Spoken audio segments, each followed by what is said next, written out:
third. So I said Totally trap-wise. Maybe, All right, I don't know. so we are back. We're doing this old school. Yeah, XSplit and Skype, all of them were kind of not doing things the way we wanted them to. So here we are. I'm not sure how much the people watching at home got, but basically the deal is that there has been unseasonable warm weather, that this patrol has been sent to Sprucetuck on the map there, to right here, to basically try and build a bridge that has fallen apart. So hopefully everybody who was on that previous link makes it back over here, because I know there were a couple viewers. If not, I'm sure they'll see the replay afterward. Patrol leader, I think we got cut off as we were talking about who your enemy was. So can we retouch on that if you don't mind?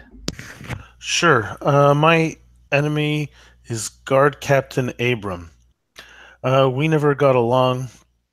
He probably thinks I'm squandering my gifts. I'm a great fighter and weather watcher, and he thinks maybe I should be out there more on the front line or out there doing stuff instead of just teaching.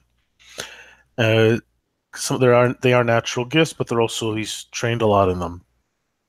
And also because maybe he doesn't like that Guard Captain Autumn, who's my mentor, has taken more of an interest in me and sort of lets me do. It's like I wanted to be instructor. She was okay with that and stuff. Said I don't really know. Never really thought about making an enemy before and having him brought in the game like this. Yeah. Just to kind of give you an idea, I kind of wanted to talk about it a little bit just because it allows us to talk about one of the aspects of the game. I may introduce that character as a twist for a failure on a skill check, because basically what I do as the GM is I create challenges for you, and failures I create twists to the story. So that may be a twist that comes up, but I wanted to kind of touch on who this person is before we just see some random mouse that comes up and has an issue with you. Let me make sure that I have the name inside your character sheet here, just so I see it.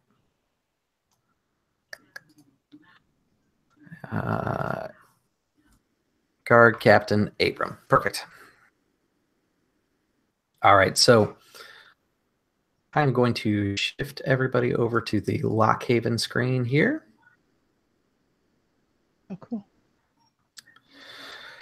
All right, so on here, it tells us a little bit about what Lockehaven is known for. In case you guys want to do anything before you leave, you do have a chance to speak with the matriarch the matron before you go.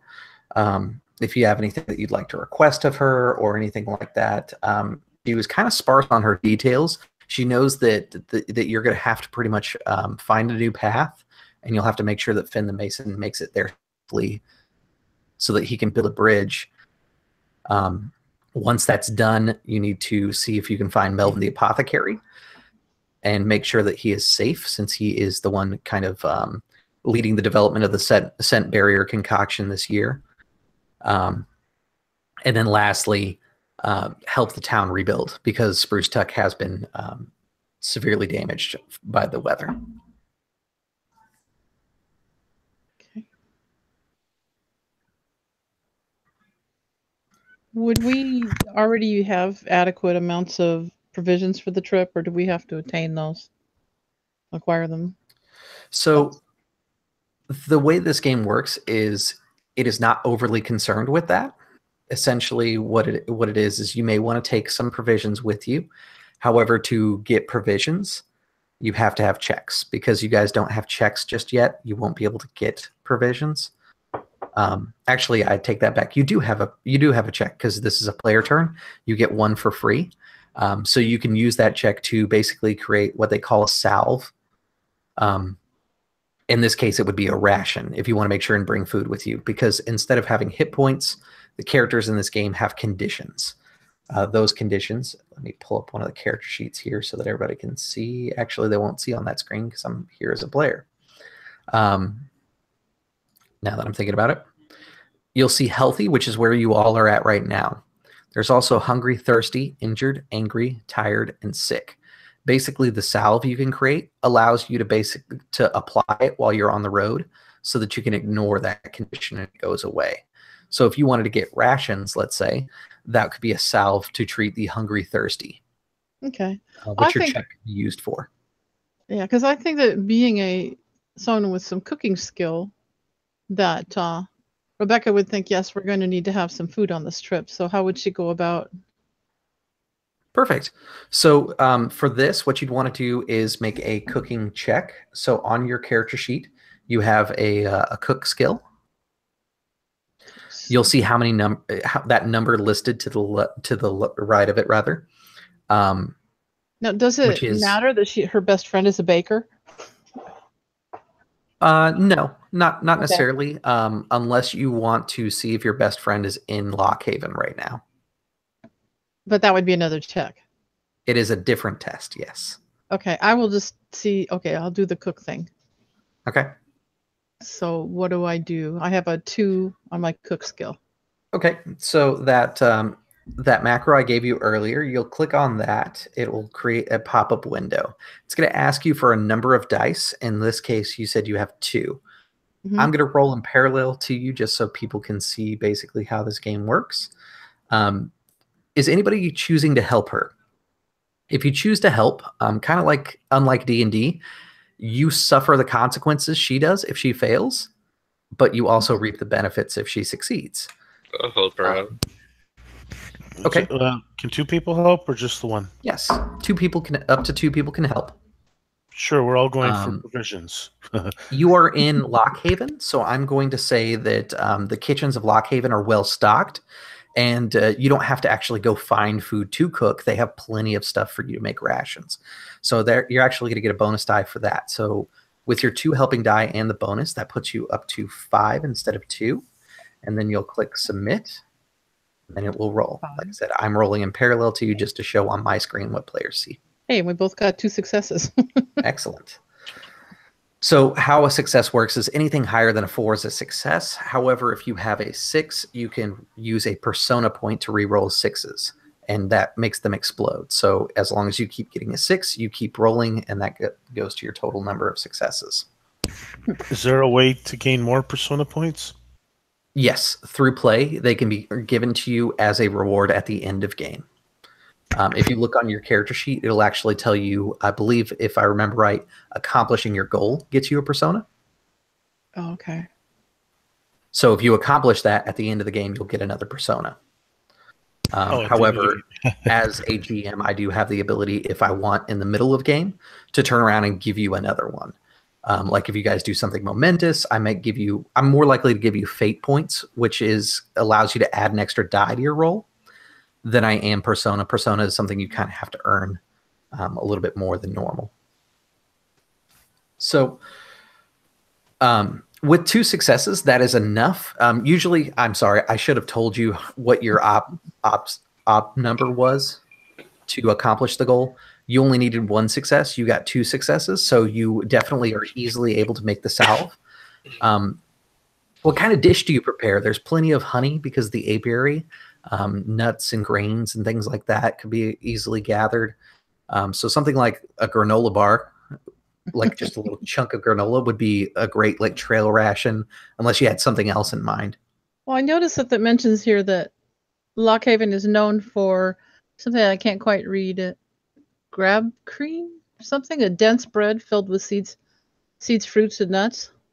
Yeah, I think it says grab cream. It's pretty small. I'm having a hard time reading it too. Yeah.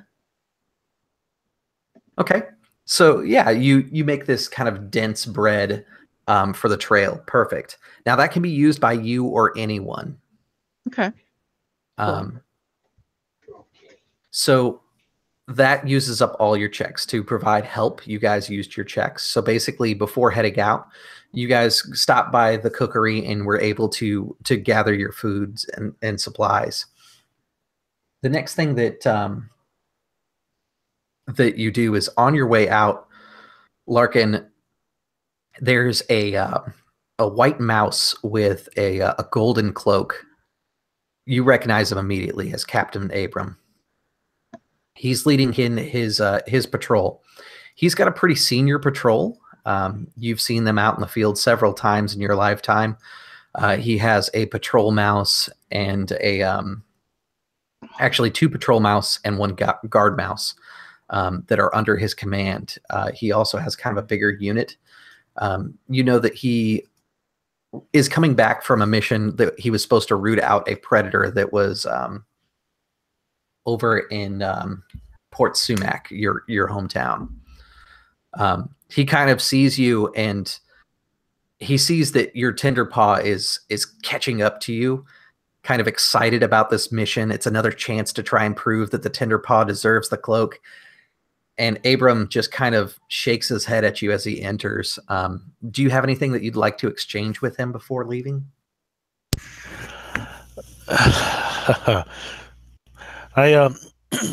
head over to him, and now since he's I guess the next rank up, is it like military salutes or? That is not really established, but I like the idea of it, that there is some sort of salute. It's probably not like a high salute, but it's probably like a hand to the chest or something like that. So I approach him, bow with my hand on my chest. Greetings, Guard Captain Abram. Patrol leader. Just wondering how your mission went in Port Sumac. Good. It was two ravens. We were able to oust them, but they did some damage to the city. One of them decided to build a nest in their in the boathouse. Boathouse. Which boathouse? If you don't mind me asking. He kind of thinks it over, and he says, "I forget the name of them, but their craft symbol was 2 oak leaves bent into the bow of a ship." Would I know which one that is? Absolutely. You're from that town. I'm going to let you make up who that family is. It could be yours, somebody else's. I just wanted to kind of come up with a seal and let you have some fun with it. I like that it is my family, and I'm certain he knows that it's my family. Okay. He's just pretending it was unimportant to him, like it was beneath him to remember that trivial piece of information. Yes. Well, good work then, and I'm glad you were able to resolve that matter. Yes. Well, tend to your tender paw. We could use more good guard mice. Besides, one of these days, the guard will get thin again, and you'll be called back to duty, full active duty. I look forward to seeing you there. Yes, sir. Thank you, sir. And I bow to him with hand on my chest. And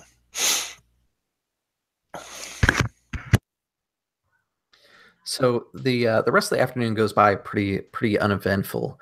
You make it to the rendezvous point just outside of the main gate to Lockehaven, and Finn, the mason, is waiting for you with his cart full of supplies. Hi. You're the guard mouse, right? Well, I look forward to our trip.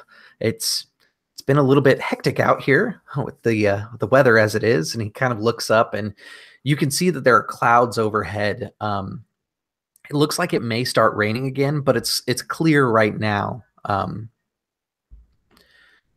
If you would like, Weather Watch can tell you what the weather is at this point. However, if you want in the future, when we do another player turn, you can use Weather Watch to tell me what the weather is. So if you roll well, you can turn around and say, hey, I want the weather to be clear. Don't mess with me. Don't rain us out, that sort of thing. That is something that you can do during a downtime action. Okay, so you said roll it now?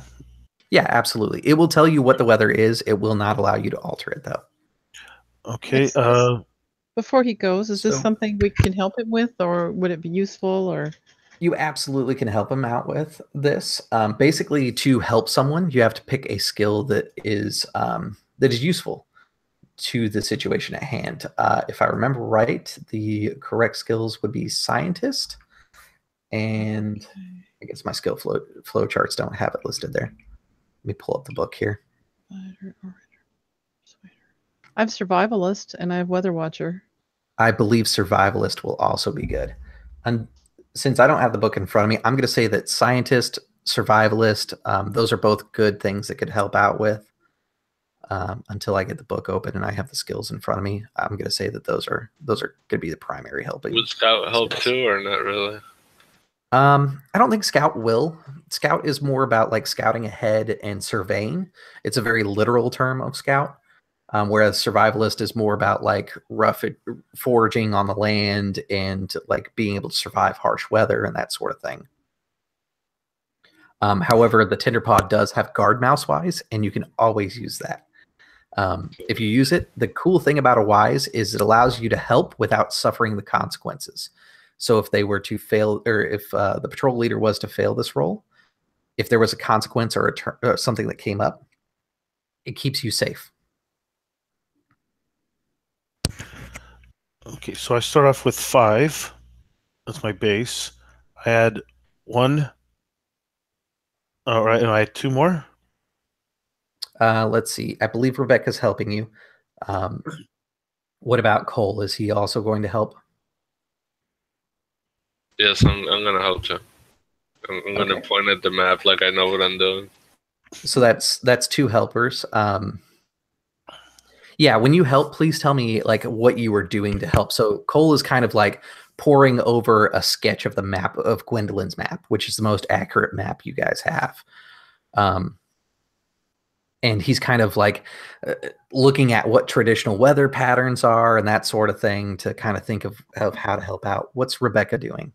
Well, as a survivalist, Rebecca is looking at the sky and she's holding up her damp finger in the wind to get a feel for how the wind's coming, comparing those to what she knows about weather patterns, watching the trees blow, just smelling the air for humidity, all those things that you would do to tell what was coming in. Okay. So that puts you at 7. I don't think you have any tools that will really help you out in this situation.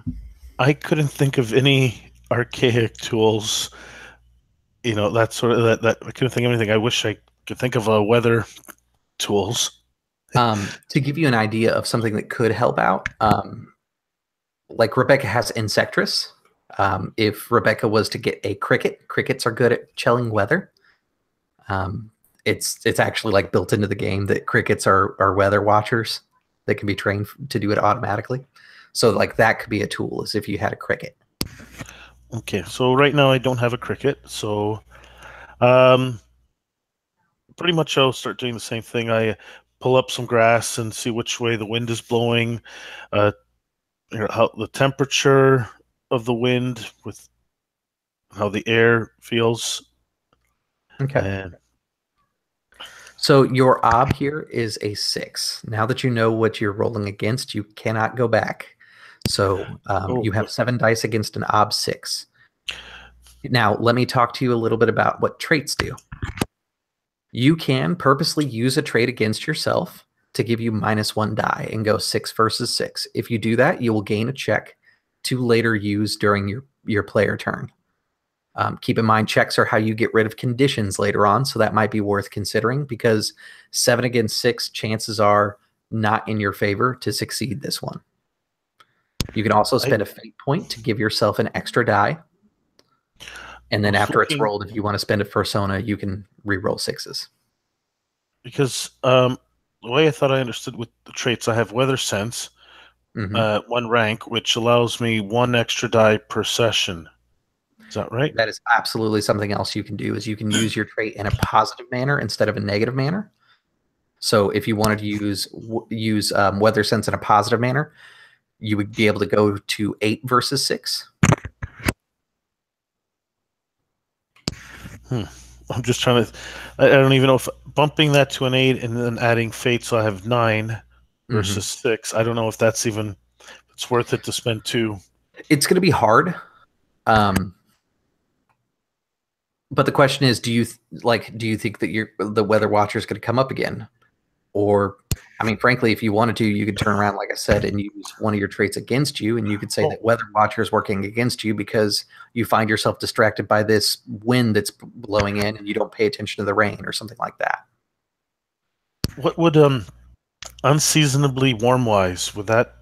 So how a wise works is it allows you to backseat drive, kind of like if the Tender Paw was doing weather sense, you could use unseasonably warm wise to help him, but you can't use it to help yourself, unfortunately. Oh, so that's might not have been a smart choice to take, but that's fine. But the good thing is like if there is something happening that is due to unseasonably warm weather, like let's say that there's a rain that happens, you could then use unseasonably warm weather to be like, oh, I know what to do when this happens, and help them out on any roll anyways. So long as you narrate it correctly, you can pretty much use a wise to do whatever. What do you guys think? Should I use everything now to get a 9 versus 6? 9 dice for 6 successes, or do you think we should just... It depends. If you use that now, can you use it later or no? I won't be able to use Weather Sense later for the 1 dice, and Fate, I'll have to accumulate another Fate point. That's up to you. I think I would try to save it in case like it rains crazy or something. But I don't know. Yeah. All right, let's try it, and I'll just be... I'm a little distracted, and Yeah, if we use the weather-wise thing or my survivalist thing or whatever, and we can't use it again later, that's a little different. So you could always use the help from survivalist later. The using the trait positively is a once per game thing, though. Oh, okay. But you can use a trait negatively against yourself as many times as you want. So lots of options. How happy. well, the other thing is, there's a good chance we're going to fail. So, Carol, you'll Exactly. That's the whole reason I bring up these options, is because right now, unless you go 9 versus 6, there's a really strong chance that this will not be a successful roll. And even if you do the 9 versus 6, it's probably going to cost you your persona to succeed. Okay, so at this point, And you guys haven't even left yet, so keep that in mind. So there's no point in him actually doing the weather sense thing. Is that what it comes? It would be down my to at this recommendation point? that you don't. You could absolutely do it. He's stuck right now. He will have to make a check because he's decided to do it. Okay. But he can negotiate his dice how he wants first. But once you say that you're taking an action, the train is on the tracks at that point. It's basically, if I leave it at a 7, there's a good chance you and I are failing, not the Tender Paw. Oh, I see. Rather than just me failing. Yeah, it's you and I. Yeah, you're sharing. You're sharing. You're sharing the failure with him. Which I will tell you right now, the failure will be a complication. I'm not going to go after your hit points because you haven't left yet. It's because you're sharing in. I don't mind spending it all, but I don't know if it's going to help. But that only would add 1 dice, even though I've got a couple of points in it. Yes. Okay, that's probably not worth it. Okay, let's. From a gamist standpoint, my recommendation would be to do it negative, earn a check now, and accept the failure result. So. Make it harder, but we're going to get a. So what happens if you get a check, which will help you later on? So you're saying to use a trait against myself? Yes. So, for example, your traits are tough, weather sense, generous, fearless, and bodyguard. You could say that, we could say that you are successful, you understand what the weather is, but because you're fearless, you're just going to go out there regardless. And so that's using the trait against you. Maybe I don't want to tell them how bad it really is, because we have to do this. Absolutely. That could be using bodyguard against you. Like you're keeping information from your team. So that drops it to 6 dice, you said? Mm-hmm. It would put you at 6 versus 6. Chances are it's not going to succeed, but that's fine. There is what's called margin of success or failure, which means that how far off from the number you are could make that number different, or that result different. So you're saying I'm trying to see the benefit of doing that, using the trait negatively. So you'll get a check, and what a check does is during your player turn, it lets you do things like heal. Without a check, you cannot heal. Okay. That's one of its major uses. Odds are it also allows you to like help each other, do healing checks on each other, that sort of thing. So odds are it's going to fail, so I might as well do this to gain a check. Yeah, that's why I said you might want to consider that as an option. Okay, that's worth it then, I guess. It's playing the long game instead of the short game, essentially. Yes. All right. Sorry, Carol. 4 successes. Right. 4 my successes. Goodness. That's pretty good. I'm going to say that it's going to be a minor complication. So Finn goes, yeah, the weather looks like it might be turning. And you are looking at the clouds, kind of seeing how you've been around for a while. You understand how the weather works this time of year, and you've been in enough kind of weird situations to be able to kind of see a pattern. You can tell that it's probably going to rain on you guys during this trip, and it's not going to be a good rain. It's going to be a heavy one. So I'm going to grant you success. You will learn the information.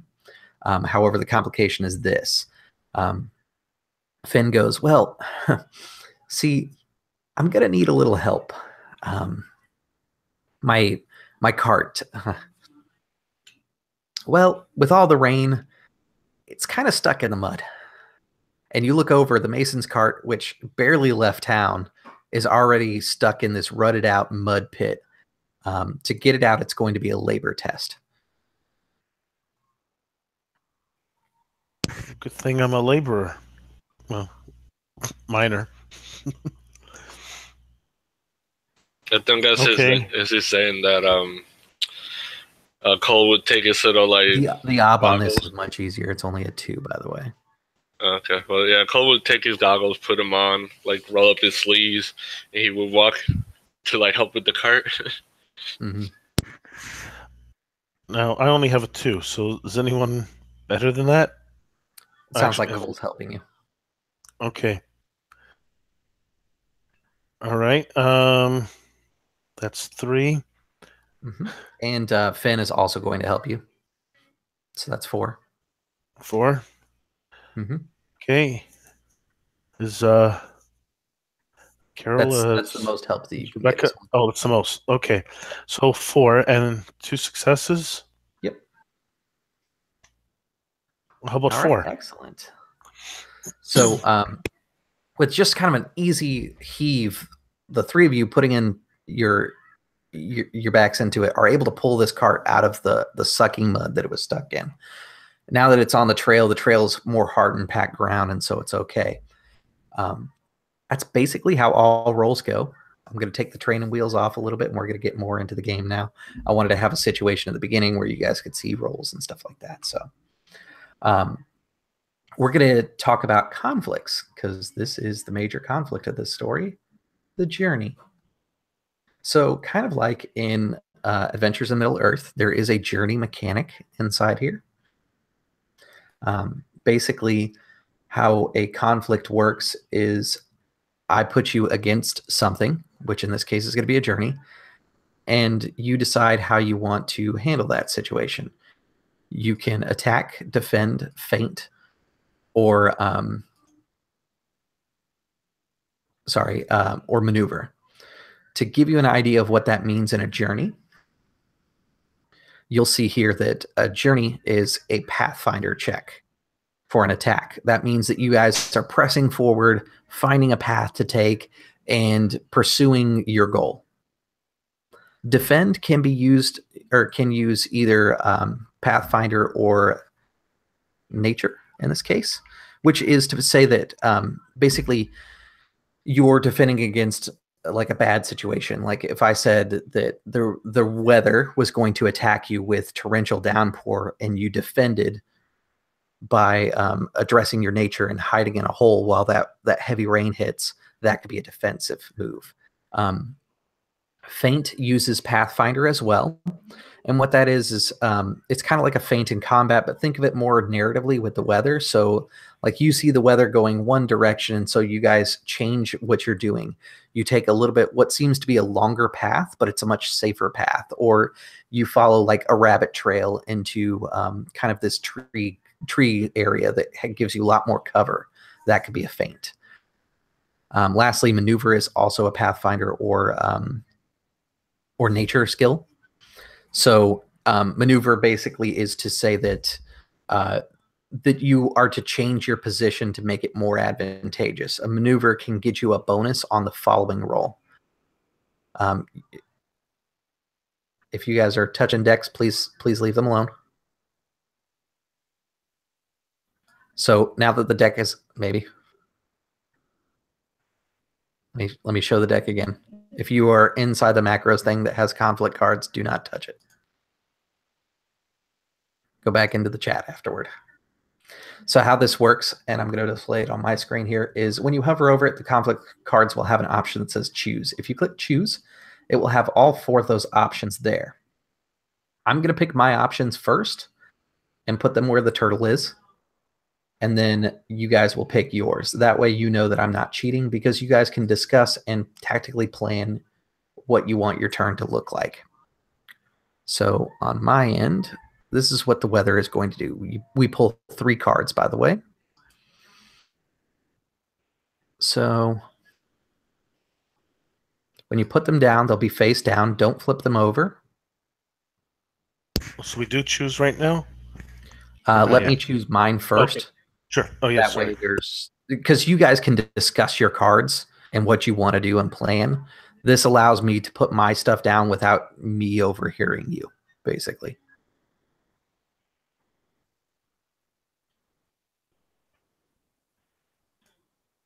When I play these cards, there's 2 things at bay here. You're playing a mini game against me as a person, but you're also playing against the weather in this case. I'm role-playing the weather. So keep in mind that I'm not picking cards because I think I'm going to win. I'm picking things that I think the weather is doing, at least in this scenario. If I was playing like an intelligent mouse, I might try to play against you guys because that's what an intelligent mouse would do. All right. My cards are selected. Now, you guys may discuss openly whatever cards you want because mine are locked in. I'm not going to touch them again. So we get to choose the cards? Does that mean we're going to actually see what they are? So what's going to happen is one of you will be the leader for this conflict. It is typically the person that is the most skilled for the situation or the senior most person, which I think in this case might be your patrol leader on both accounts. He has the highest weather-wise, and he is the senior most mouse. Okay. So technically he's in charge, and he can pick whatever cards he wants. However, most people tend to discuss it with their team because it's a role-playing game and everybody plays fair. So I click choose. Yep. So you click choose, and then it will show you all 4 card options. Okay. So what would you guys like to... Oh, well, feint, attack, maneuver, and defend. Mm-hmm. I think maneuver might be a good choice. How this works is you're each going to take a card. So if your character is particularly good at, let's say, nature, and you don't want to do a Pathfinder check, you may want to say, hey, let's put a feint in there so I can feint. Play to your strengths, essentially. That's the whole reason I put that chart up there that says what skills can be used. So what am I looking at? Am I looking at my guard mouse wise, my hidey hole wise, or am I looking at like... So Weather watch, when you do a journey, the skills that are applicable for a journey are Pathfinder and nature, nature rather. Nature. If you have a higher nature than you do Pathfinder, then it may be better for you to do either a maneuver or a feint. If your Pathfinder is better, any of those options are fine because you can use Pathfinder for all of them. I don't see a nature skill here at all. It is not in your skills. It is where your health and will is, a little bit higher up. Oh, okay. Actually, they're the same Nature, for me. okay. So I'm like 3 on nature, which is better than the one thing that I do want to warn you is if you roll nature and you fail, your nature will be taxed taxing means that your stat will be changed a little bit. If your stat ever becomes a 0 or a 7, it permanently lowers instead of a temporary lowering. The nature will recover when you guys have time to do your player turn, though. So it's a flexible resource. The best way to think about it. Well, I have a 2 on Pathfinder. Mm-hmm. So how would that affect a card for me? So basically, you're going to pick what action you want to take. So do you guys want to press on? Do you guys want to maybe alter your path now that you know that rain is coming? That would be maybe a maneuver. Or you could use like a feint to find cover and take the shortest route possible. I think first thing to ask, kind of like hole up for a little bit and see how the weather goes first. Kind of like when you're in the grocery store and you're like, it's raining pretty hard. I think I'll wait until it lightens up before I run out to the car. That would be a defend action. So basically, the first thing to ask, we'll say, Carol, did you want to use Pathfinder or Nature for your character? I think I would use Pathfinder. Okay. And Jose, what would you like to use? Pathfinder. I think we're all wanting to use Pathfinder. So all the options are good. Okay, so Carol, what would you like to do with Pathfinder? I would just a second. Gotta get to a different window for a second here. And you guys can all help each other too, so that helps out.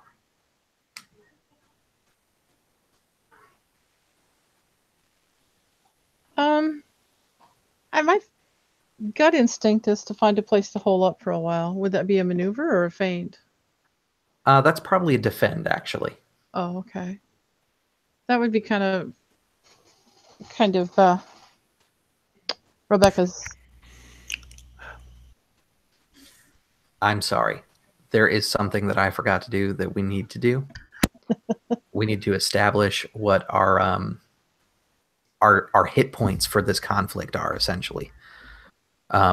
Basically, because the patrol leader has the lead, he's going to roll for his standing in this conflict. Weather Watcher is the thing that you're going to roll, or Pathfinder, whichever one you want. And then the weather is going to make its own roll, which is based upon its number. Which, so I can roll 5 for Weather Watcher, or what was the other one? Pathfinder? Or Pathfinder. For 3. Okay. So I just roll 5 dice, I guess? Correct. Ooh. Can I get help on this roll or no? You absolutely can. Okay, and how can we help him? There is also a way for you, if you spend a persona point, you can add your nature to this, like as a number of successes. Because the successes is what matters to this scenario. So if I spend my persona point, I can get 3 successes automatically, plus whatever you roll. Plus 5. Mm-hmm. You know what? If you guys are okay with that, if you guys want to help, you still can, but I think I might spend the persona point. Hey, you're the leader. Yeah, Okay. that sounds like a pretty safe option. That uses up your persona point, though, right?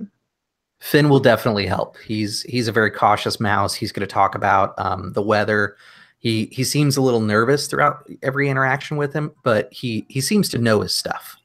So he's gonna point out like cloud formations and stuff along the way to help out. I think Rebecca's going to help on this too. She's very interested in weather, how it works, and what to do with it. I take it then once again I'm risking being involved in whatever failure might happen. But there's going to be no complication. The complication is you're in a conflict. That's about it. So that's the good part about helping at this point. Then I will definitely help.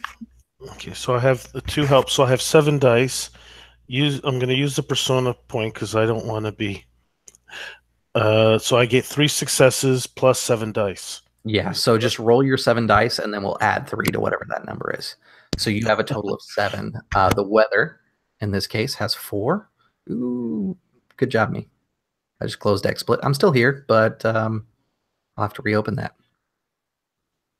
Good job. Good job. At least it's not as bad as earlier. Okay. So let me add to the screen here. Oops. Text. You guys have 7, and the weather has 4.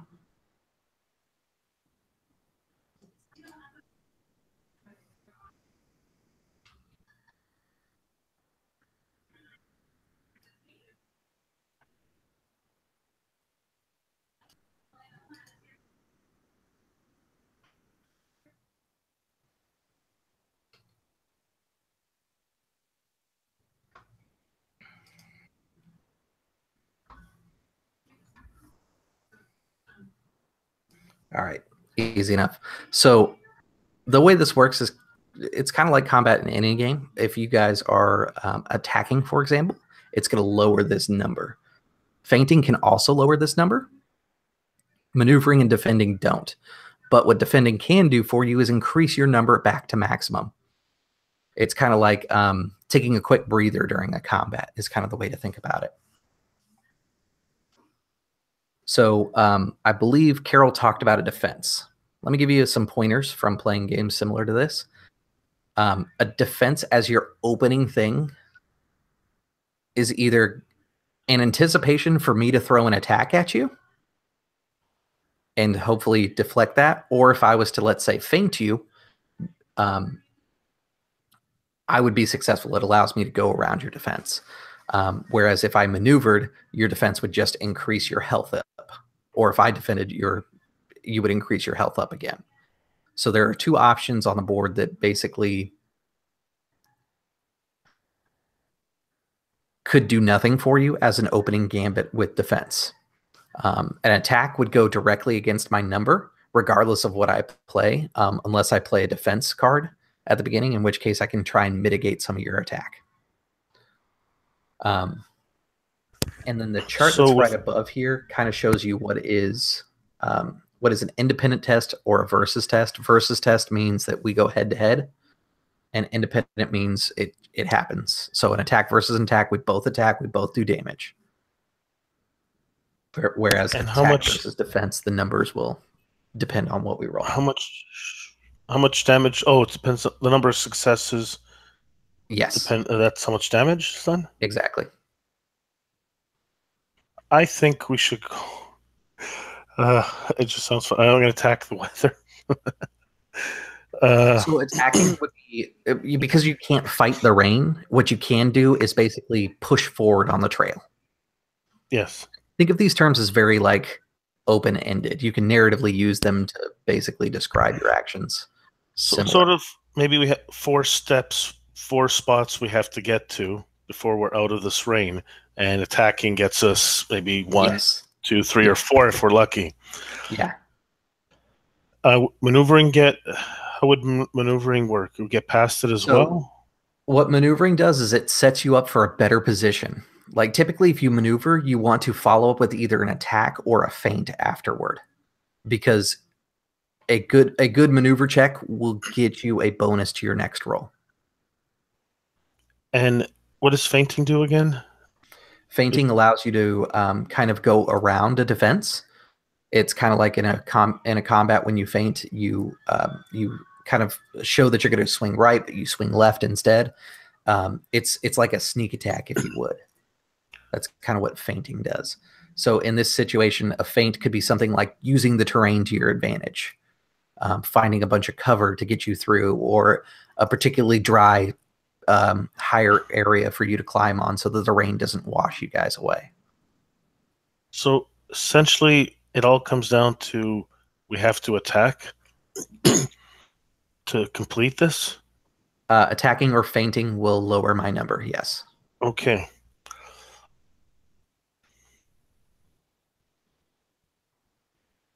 I'm thinking we should go right off on the attack, but maybe a maneuver attack if you guys want. What do you guys think? Or a feint of some kind, but I don't think we should defend. Right. First one. I think we should. Usually throwing defense at the very beginning is more of like somebody that you know is going to be aggressive or something that you know is going to come aggressive. Like if I had like an evil villain mouse and I was threatening you before the fight started, defense might be a pretty smart move to do. Yeah, the only reason I'm thinking of not doing it now is we have a lot more health, and it is the weather. Mm-hmm. We can take a More few passive, hits. Yeah. We can That take was a a few good hits. maneuver. I A do maneuver? think we should try to. So we're still moving, but we're trying to get around it. Yeah. It makes sense. It makes sense narratively. We start trying to maneuver around it. Yeah, a maneuver would be like I said, finding something that you can use to your advantage. An attack, narratively, is maneuvering through the ring. Just to give you a heads up, these are broad stroke terms. Yeah. There is a combat planned. It will make total sense in combat. It's a little bit more fluid for other things. Right.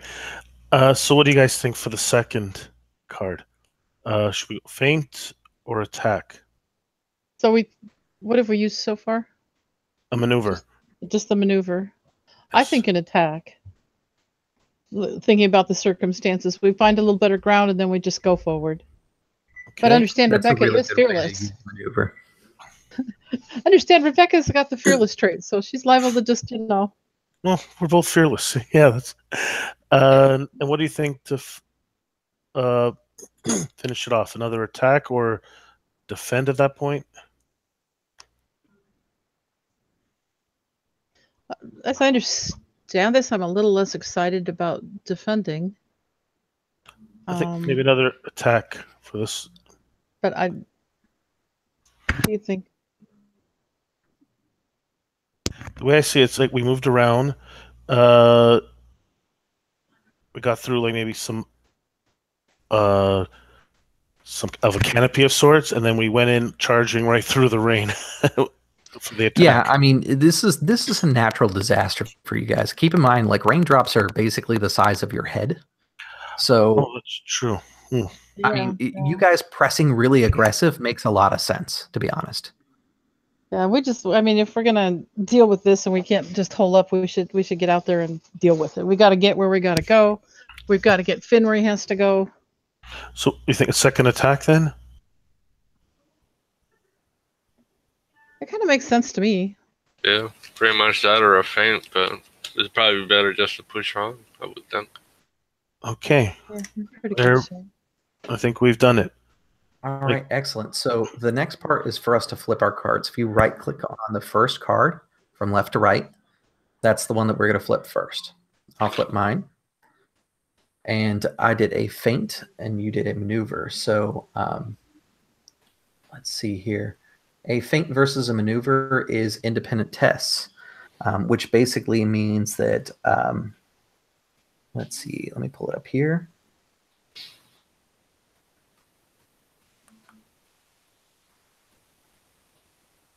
So your test is independent. So basically what the storm does is completely independent of what you guys do.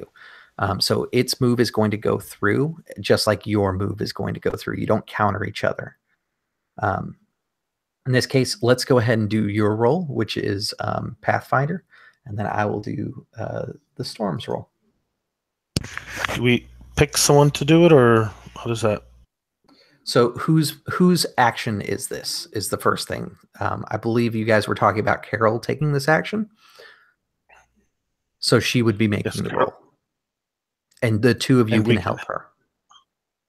Sure. Okay, so it's my action. I've got 2 on Pathfinder. How many did that gives me? 2 dice to roll?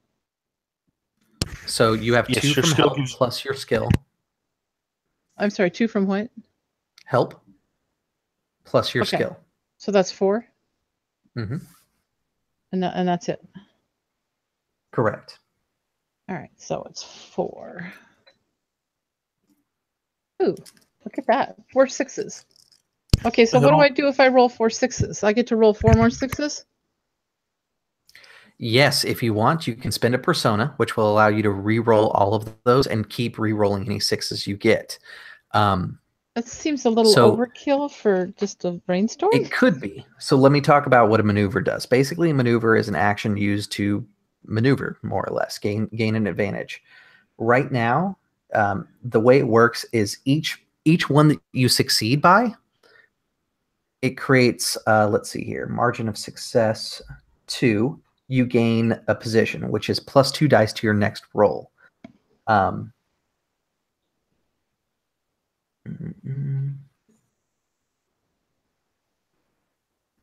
you can't actually disarm. That is a pretty crazy one. So let me see. I disarm the rain from the storm cloud. There we go. Raindrop. It turns into a mist. Yeah, so the 3 things that you can do is impede, gain position, or disarm. So your margin of success is 4 right now. The highest thing to do would be disarm, which you can't really disarm the storm. So that doesn't narratively make sense. The best thing for you to probably do is to gain the position. So I wouldn't use a persona because more successes won't get you anything in this scenario. Okay. But if this was an attack, I would say yes, use a persona, kill the storm right now, because you could end the fight in one go. If I used a persona and rolled a bunch more 6s, could I just basically get us through the storm? Or find us such a great way we could just walk all the way through it without having to finish it up? No, what you can do though is it looks like you can take more than one thing. So you have 4 successes to spend. Gaining a position would cost you 2 successes, and basically impeding the storm would be a -1 to my next roll. Not sure I So really fully understand all that. basically, you can. But basically, at this point, I shouldn't have picked with it. I shouldn't have picked a journey to start with. This is actually a really hard one for me to That's explain. okay. That's okay. So basically, with 4 successes, I'm 2 up on the storm right now. Is that right? So what that means is the next card Oh. that we flip over, the skill for it, will get an additional 2 dice. If I don't Plus do anything whatever else, you just guys leave it like roll in it. that. I like that. And I like that then too. The next card Yeah, that don't I flip spend is it- going to get a -1 to the die pool that I have. If you use a persona, you could then disarm the storm, but like I said, the storm doesn't have a weapon, so that doesn't make any sense. Yeah, I won't use the persona. We'll just sit. We'll sit where it Yeah. is, and we'll go to the next card. Excellent. That makes sense to me. So I did a feint, and you guys did not stop it. So let me narrate how that looks from the storm's point of view and you guys. Essentially, you kind of set off on the trail, and the weather looks really good. Everything is going well, and then all of a sudden you hear this hard lightning crack. If you've ever been in the South, it's kind of the way that storms in the southern states of the United States open up. Basically, there's this huge lightning bolt, and then all of a sudden it's just torrential downpour. You weren't expecting it, and you guys start running. You get underneath cover, but you can feel that your grip on the road is slipping. It's kind of costing you a little bit of time. So that's essentially what a feint looks like from a storm. And let me drop this down to a 3. Oh, well, that works too. Because I got 4 successes, I lower your number to 3.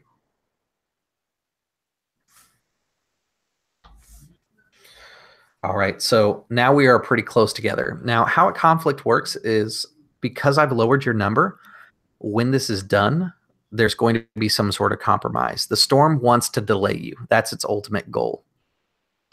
Actually, it wants to not delay you. It wants to move you away from where you're going. It wants to send you to the wrong place. Your goal here is very simple. Protect Finn and get to the city. We kind of skipped over that step because the goal was pretty obvious in this case. And I want you guys to kind of play with the cards a little bit. So the next thing is to... shoot. What on earth is this thing doing? Okay. Let's go ahead and flip the next card. The storm is going to maneuver. And you are going to attack. So when a maneuver is played against an attack, using this chart here, it is a versus test. Basically, the storm is trying to catch up with you guys. You guys are pushing forward and trying to aggressively get out of this storm. Remember that you have 2 bonus dice on this, plus whatever your pool is, and any help that gets involved in this case. So there's quite a bit. Whose action is this going to be? Jose, you want to take this one? Sure. And I'll be assisting. Okay. The And I can storm's assist dice too, pool right? has been reduced by 1, so it's only going to roll 5 instead of 6. Can I assist also? Absolutely. You can get up to 2 helps. All right. So it is your Pathfinder plus 2, or actually plus 4 because of the help and the plus 2. Ooh, the storm did pretty terrible on this one. Okay, so you say +2 and then +4, was it? No, it's Or whatever your just- Pathfinder is for a plus a total of 4. Good. So my Pathfinder is 2, so that would be 6. Okay. So yeah, you roll the 6 then. Alright, here we go.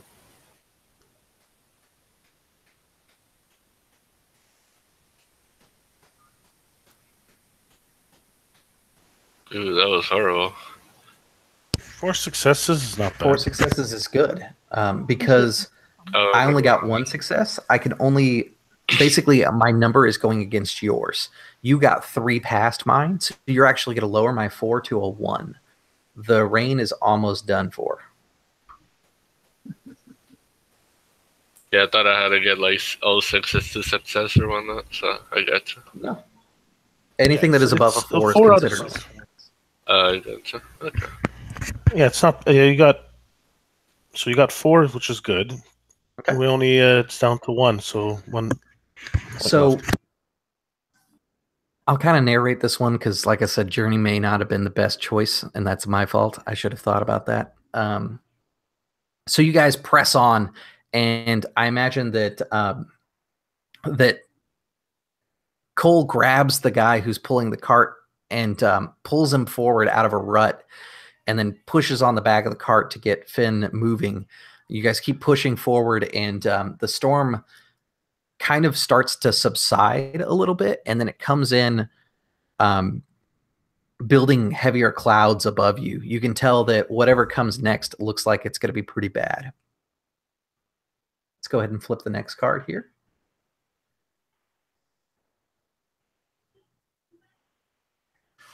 All right, so this is a straight attack versus attack. We're just going to roll against each other.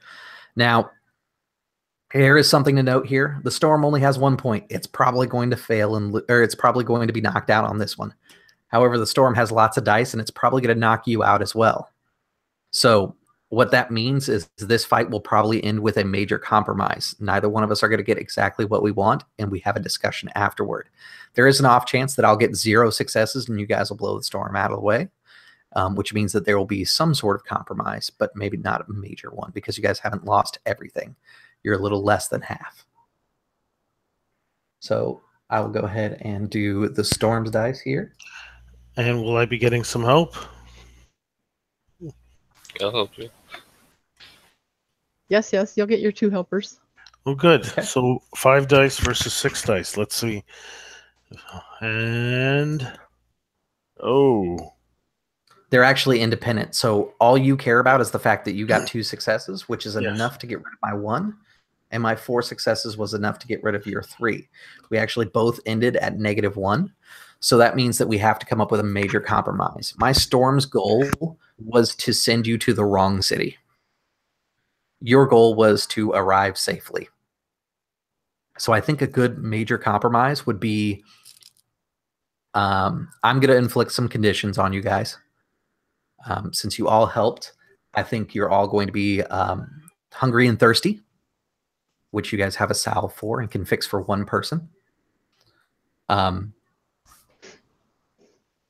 So go ahead and check that box. If you get into another conflict while you're hungry and thirsty, it's going to lower that number that you start with. But I think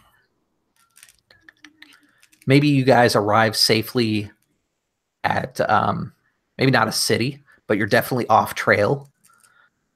Let's look at the map here. Well, for a second on the hungry thirsty? Mm-hmm. And we do have something to help one person. Correct. So I would say, being who I am and wanting to help people, that I would give it to one of the others.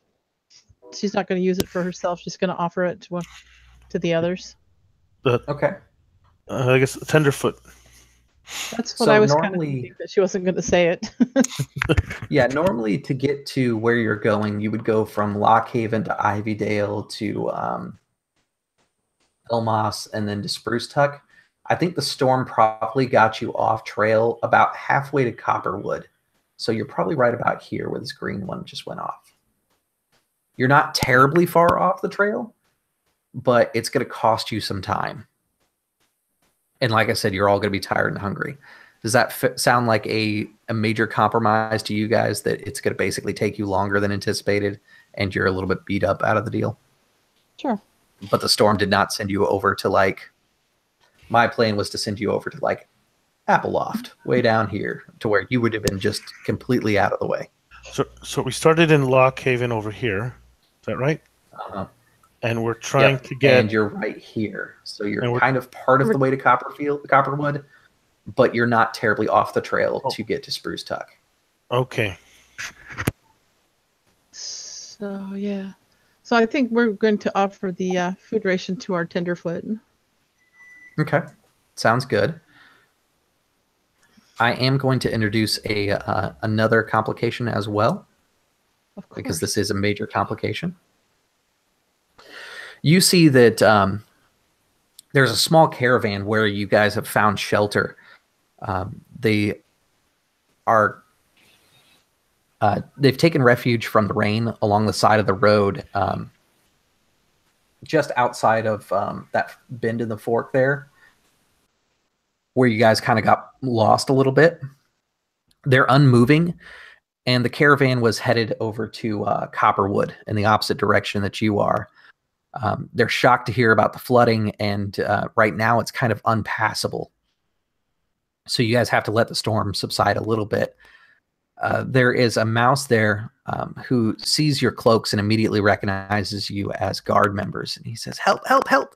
Please, our carts, they're stuck. We need help, please."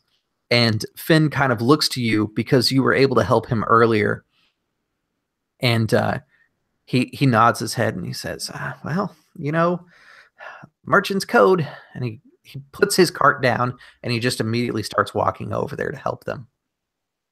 And Rebecca, looks at that. She says, "Yes, I think we should help them also. Um, Well, I only think someone we have should- to wait anyway." And she heads over to the carts also. someone should stay here. Rebecca, you go on ahead. You take the Tenderfoot with you. I'll stay here with the cart. Okay. That's good. To dislodge the cart, you guys can use a labor test, or if you don't have labor, you can just do a health test. I got 2 labor. Okay, and where? Let me see. I gotta find my health. I don't have labor. It'll be just above your beliefs and stuff, or just below the beliefs and stuff. Just below. There's beliefs. Okay. So what's it? Health Okay, and I- labor? So my health is plus. You can test either your health or your labor. So my health is +4, but being hungry makes it a +3, right? It says -1 disposition to any conflict, or does this count as a conflict? This is not a conflict, so you don't need to worry Oh, about okay. that right now. I will use my health then because I got 5 health. Okay. So do we roll or? Yes. You have to decide who's going to be the one rolling and who's helping. She looks at this healthy young Cole. Tinderpaws have the most health, so that makes a lot of sense. Yeah. She goes, "Well, you're young and strong. I'll help you." He would be like, Let's go. "Okay, I got this," and he would start like trying to push it. Okay, excellent. Your ob is a 3 for the health test. So long as you beat 3 successes, there are no complications. How many dice does he roll? He has a 6 in health plus 1 help. Or sorry, 2 help, so that should be an 8 total. All right, excellent. So 4 successes means that you are able to succeed with a little bit of elbow grease. You're able to get the carts out, and you notice that these carts, as you're moving them, seem to be carrying weapons with them. You see a bunch of different swords, a few different shields and things like that. Kind of your basic gear that you would give to someone on the front lines. The mouse that is in control of the caravan, he says, "Oh, thank you. I don't know what we would have done without you." Well, the weather doesn't seem to be letting up anytime soon, but here. And he kind of reaches into one of the carts and he pulls out these 2 little like leaves that have been folded over. It's not much, but it's the best I can do. And he gives you each this little packet. When you open it up, you see that it's it's like a little ball of honey with a nut that is inside the center of it. Think kind of like a rice ball, but it's honey with a nut instead of rice with a shrimp.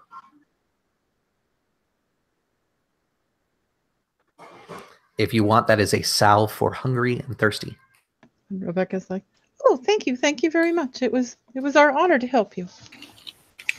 I think Cole would start like skipping all like really happy, and then he would look at Larkin and be like, "Here!" And he would give him the leaf. So, wait, you're giving me that honey ball? Yeah, Finn also has tired and hungry, by the way. So you guys now have enough salves to fix everyone's tired and hungry. Okay. That's Awesome. good. Thank you. In that case, I think we'll have a little snack. Yeah, this is a good point for a player turn. So I wanted to make sure and try and get another one in now that we kind of understand how it works. I think the only one who has a check built from before is the patrol leader, but you all get a free check anyways. You can use them to weather watch so that I don't get you with another storm or anything like that. You can roll any skill that you want during this time, and it just basically costs you 1 check. If you want to heal yourselves, if you're further injured, which none of you are, this would be a time to do that as well. You can, again, use a check to create a salve just in case somebody does get injured in the future, because now you see how useful they are. What about using a check to... how would you use a scout check? What kind of benefits would that to have? use a scout during the downtime? Yeah. Let's find out. Let me pull up the skill. Seems like since I'm a scout, I should see if there's something useful it does.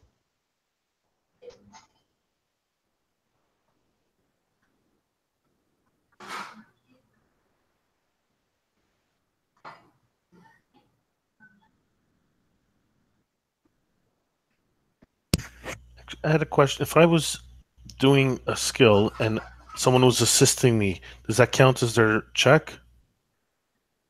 Yes.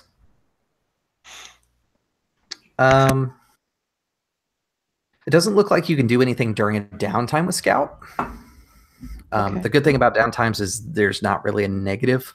Like I won't inflict conditions for you during your player turn. I'll instead complicate things. Scout is one of those things that if I complicate it, it means you're attacked by weasels or something like that. Gotcha. So it doesn't make sense to use it during a player turn. What about hunting during downtime? You could definitely hunt. That would allow you to gather food so that someone else can cook. Because to cook, they need food in the first place. I was thinking of hunting as one of my 2. I have a hunting of 3. Mine's 4. You're better at hunting, but you also have cooking. You said, yep, right? That's her specialty, is hunting.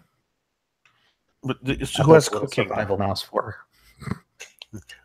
So who's cooking? Is it just? I can't cook. So Rebecca can cook or no? I can cook. I have 2 points in cooking. So anybody can attempt to learn a skill. how learning a skill works is you will roll either your will or nature, and you have to get a number of times using that equal to your nature number. So the more human-like you are, the easier it is to learn a skill. But the more mouse-like you are, it's harder to learn human things like cooking. So the lower the number, the more mouse, and the higher number, the more human? The lower the number, the more human. The higher the number, the more mouse. Oh, okay. Because I started with 3, and one of the options I chose not to increase it. So I guess I am more human. Yeah. Okay, so the lower number, yeah. So I have a 5 will. So if you try to learn a skill, all you need to do is do it 3 times, and then you've learned the skill. Okay. You'll get a rank in it. 3 successes or 3 times? 3 times. Success, fail, otherwise. Just 3 times. Right, which will need another downtime at the very least. So I think it might be better this time for me to do the hunting, unless Cole has a better hunting than 3. Doesn't look like I have hunted. I'll let you hunt, and I'll hold off on it for cooking. Yeah, I think that might be better. So why don't I take care of that? I was going to do hunting and weather watcher. It seems like the most logical 2 for me to do. Unless Cole had an idea. Jose, do you have an idea of what Cole wants to do? Well, this whole learning how to cook thing is will or nature, right? Nature, I think. Yes, you could do will or nature. Well, it kind of depends on how you want to learn to cook. The more traditional way to be will, because that's a more humanistic quality, whereas nature is more about like being a mouse. Well, I mean my will's 2, so I think I would try to use my will for that one. Okay. So he wants to learn how to cook? Yeah. Is that what he's saying? Okay. Yep. So we can kind of role play that as me showing him how as I cook. So I if you wanted to help him, you absolutely could. It will cost your check though. Okay. That's not good then. You're not actually helping, because we need you. You're actually cooking. That's why I think maybe might take too long to learn a second person how to cook. For now, I think it might be better. Well, I'll just help you with the weather watching then. In a long-term game, it'd be worth it. In a one-shot, me. Right. I might be better if I get help with the hunting. Oh, but he doesn't have a hunting skill, Cole. So how would he go about helping me to hunt? So I'm sorry, there is an important thing that I forgot to tell you guys. For your rolls from the conflict, when you rolled those skills, if they were considered successful, which all of them were, on your skill there is a set of checks next to, or on your character. Next to each skill, there is a P and F column. You can put a check next to the P's for each one you rolled, which we only did 1 volley, so you're each going to have 1 pass. I think everybody used Pathfinder. Is that right? Yeah. Yes. So you each will have 1 box checked inside there. To advance the skill, you have to have as many passes as your skill currently, and 1 failure less than what your skill is currently. Once you check that all off, it immediately becomes the next rank up. You don't have to wait for like downtime or in between game sessions. So it might actually go up this game if you guys keep testing Pathfinder. Mm-hmm. Right. Oh, okay. That's interesting. Okay, so I think the first thing we'll do is Hunter, which I have a base 3. And will Cole be helping me with that? Because I think that's probably the better one to help. It depends. Can I use my guard wise to help you or no? Absolutely. Okay, I'll do that. So this is how you justify a guard, like any sort of wise. You go, well, the guard are out in the woods all the time. They have to hunt. So it's something that guard should know about. I help him with guard wise. Like, so long as you can explain it and it makes sense, it's like, okay, sure. Maybe I like carry the arrows for him or something. Yeah, absolutely. Like you're just kind of following along and you're like, oh, I'm not helping with the hunt. I'm helping him with the action of using a bow and that sort of thing. Yes, and it's the tenderfoot is like a jack of all trades, guard related. So that brings me up to a 4. Can the merchant help me? Not the merchant, the mason. No, the mason will not help you on that. Fine. I'll only get 3 things of food. Oh, 2 successes. Okay. In the future, let me tell you, your ob was a 0. There really isn't very hard chances of hunting stuff right now. You're able to find some small insects, basically because of the weather. The weather is working with you, and it makes it much easier for you to find your prey. Okay. And bring that back, and that's a. So, does that count as a check? Yes, that is a pass. Okay, good. That was for hunting. Oh, for hunting. Did I roll? I didn't pass Weather Watcher, so I marked that off as a fail before. Correct. For your first Weather Watch. Yeah. Yes. And I guess I'll roll. Well, we'll do the cooking. I guess. You want to do the cooking now? I guess I will cook. Will Finn help me cooking?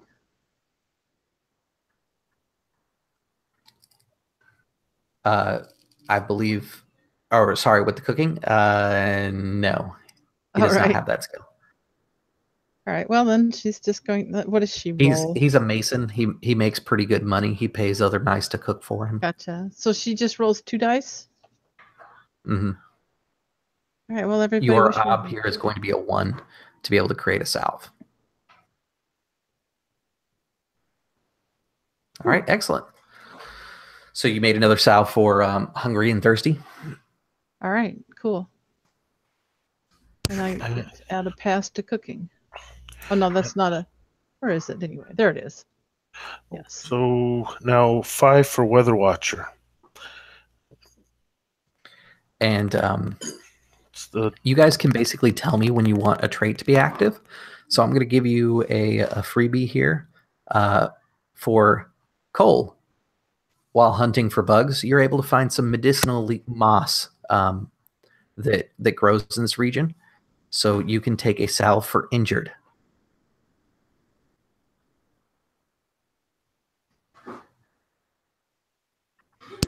So you're using the trait, but not one of the uses for like to add a dice.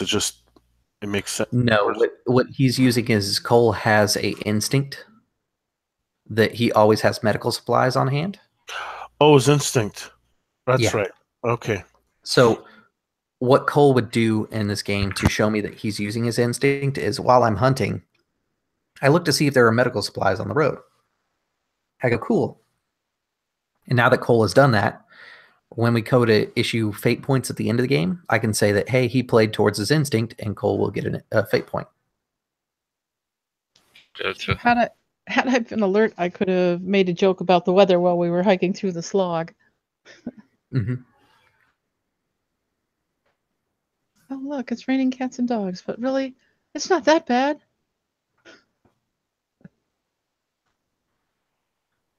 Okay. So after about an hour or so, the weather finally clears enough for you to get back on the road. Oh wait, I had another check. Okay. The Weather Watcher I wanted to do. Absolutely. What's how many successes do I need? It is against the weather itself, so you need a 6. Oh, which I can't do with a 5. Yeah, the spring is very hard. Unseasonably warm wise, does that help in any way? Absolutely works. But you would have to help somebody else. Remember, that's right. Yes. However, you have weather sense, which you could use to your advantage. But I think you used it last time. I haven't actually used it. You used it negatively last time, so you could use it to your advantage this time. Then I won't be able to use it again. So it's always against the weather, which is always a 6. Mm-hmm. In the spring, every season is a little different. Weather is a 7, spring is a 6, summer is a 5, and fall is a 3, if I remember right. Right. I'm just trying to think. Can I save that check for another one? Or it has to be used now? No, you could use it for something else. You don't have to use it right now. Because the only way I can do it is either using weather sense or using fate to reroll any sixes. Correct. Or persona to reroll sixes, but fate to add a die.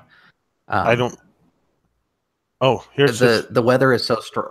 The weather is so strong here that if you were to use Weather Watcher right now for this, you're pretty much guaranteed to fail.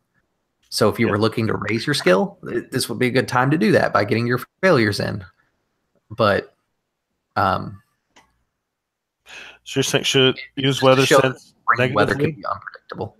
So use something negatively and drop it down to a 4? You can if you like. That'll get you a check for the next time that we do a player turn. Or I just don't roll and I still have a check for the next turn. Yeah, I was going to say, if you use it negatively and you fail, I get to complicate the story again. Yes. Then I choose you get 2 checks for the next player turn, or you could just leave it alone and be like, the weather will do what the weather does. Okay, I'm going to save my check then, I guess. Okay. That makes more sense. So you're just going to let the weather do whatever it does? Yes. Okay. So after about an hour, the rains finally clear out, and you guys are able to kind of rejoin the trail again, getting back on the road. It takes a little bit for you to double back, and you've lost about a half a day on the trail. You stop momentarily in Elmos just to kind of... That's my hometown. Okay. If you would like to contact the people that you have as like allies or your parents or stuff like that, you can. When you are in your hometown, your parents will feed you. So they take care of any tired or hungry conditions that you may have. But none of us are tired and hungry. Exactly. And I would use... I don't know. I guess there's no... do I actually use anything to just say hi to my parents and go on? No, it's role play. You can do whatever you want. Yeah. So as they go into her hometown, Rebecca's like, "Oh, I'm home. Just here, give me a second. Let's go and visit my parents for a minute." She hopes that they are willing to visit her parents and come in where it's warm and dry for just a few minutes and exchange greetings and hugs and maybe towel off just a little and feel a little better and revived for the trip. Not that there's any mechanical benefit, but just... Yeah, absolutely. Your parents, they run a small insectorium, I'll call it. They mainly keep these moss beetles. Elmos is a town that is known for its medicinal moss. It used to be a lot more thriving, but it's kind of died down. The harvester beetles basically go up and down this tree collecting moss on their backs, and then they bring it back down to the ground level. Your parents haven't harvested as much over the years, and their business is kind of slowing down a little bit. Imagine it kind of like a ranch, but these beetles are kind of like their cows. Got it. You mentioned something about medicinal stuff.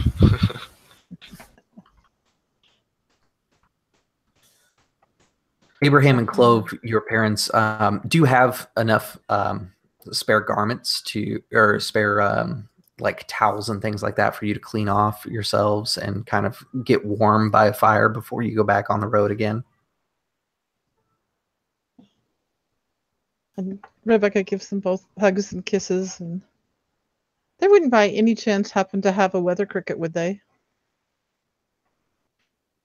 Let's roll a die of fate. So anytime a GM gets a question that they're just not sure how they want to answer this question, they can do a roll a die of fate. Basically, if it's successful, I can say yes. And if it fails, it's a no. It's basically roll and see what happens. Unfortunately, no, they don't have a weather cricket.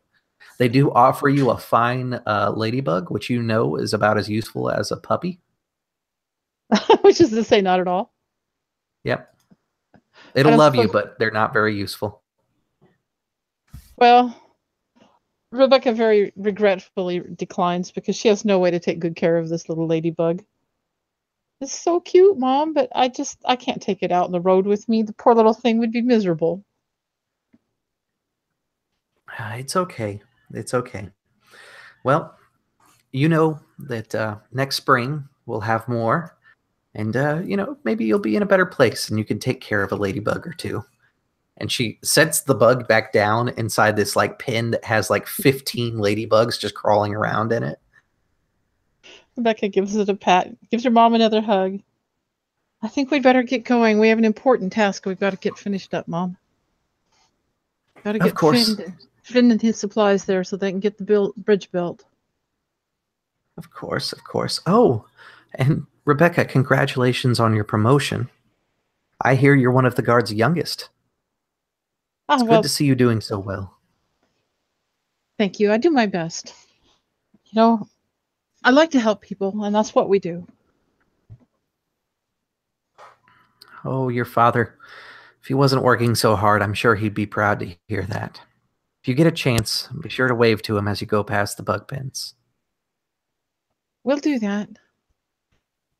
Yes, your daughter's proven quite valuable on this mission. It's an honor to serve with her. Oh, Larkin. I remember when we were young. I know what you're up to. Gallivanting, fighting weasels. You make sure she stays safe. I will, ma'am. That's my primary mission, or primary goal. Everyone makes it home safe. Good, good. As he says that praise, Rebecca's ears turn pink with blushing. Yeah, Coco would be like, "We'll take care of her. Don't worry," and then he would like. Yeah, she kind of immediately notices the almost too young Tinderpaw and like scoops him up and pinches his ears. He's like, "Who's this cute little Tinderpaw?" He would be like, "Stop, stop, stop." Oh, I forget. You guard mice are so serious. It wasn't long ago her mother did that to her all the time, so she's just laughing at seeing it going to someone else. I think after that he would hide behind Larkin. Well, all of you stay safe. The weather has been unpredictable. But if you listen to the crickets, we should be good for at least a few days. All right. Thank you, Mom. Thank you for all the hospitality and the advice. She nods. Little Cole would just like wave. Rebecca has to drag herself out the door. She'd just soon stay in this comfy room, but there's work to do. Absolutely. So back on the road, it doesn't take much to get to Sprucetuck, but the weather is going to affect you, all of you. I do need one final health test from you. It'll be an OB2. How does that work again? So you'll look at your health stat, see how many what the number is next to it, and that's the number of dice you roll. Where did you go? We're all rolling.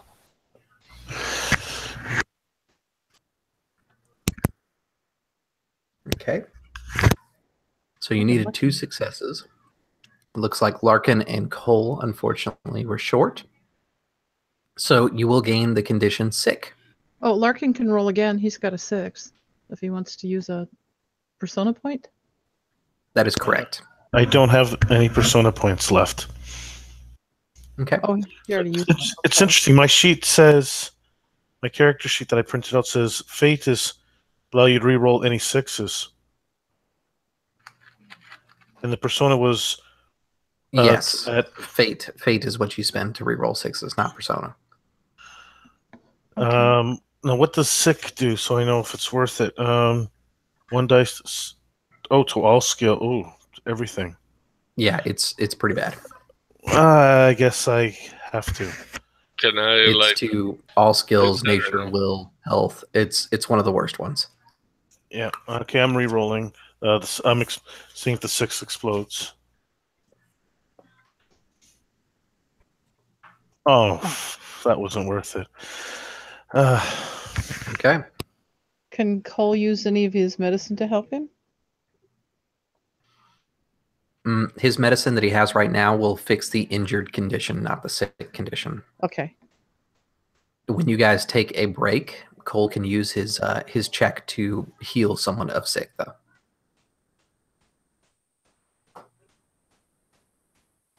So here's something that Cole can do, though. Cole, if you look at your traits, there's at least one of them that you could probably use right now to say, you know what? I'm a rational mouse. Maybe I do have something for sick because I do always keep medical supplies on hand. By combining those two things, I could say, yeah, that sounds like a rational thing. You'll check used for, and then you can use that supply for yourself or the other person who's sick right now. Okay, so I will use it on Larkin because I care, about people and stuff.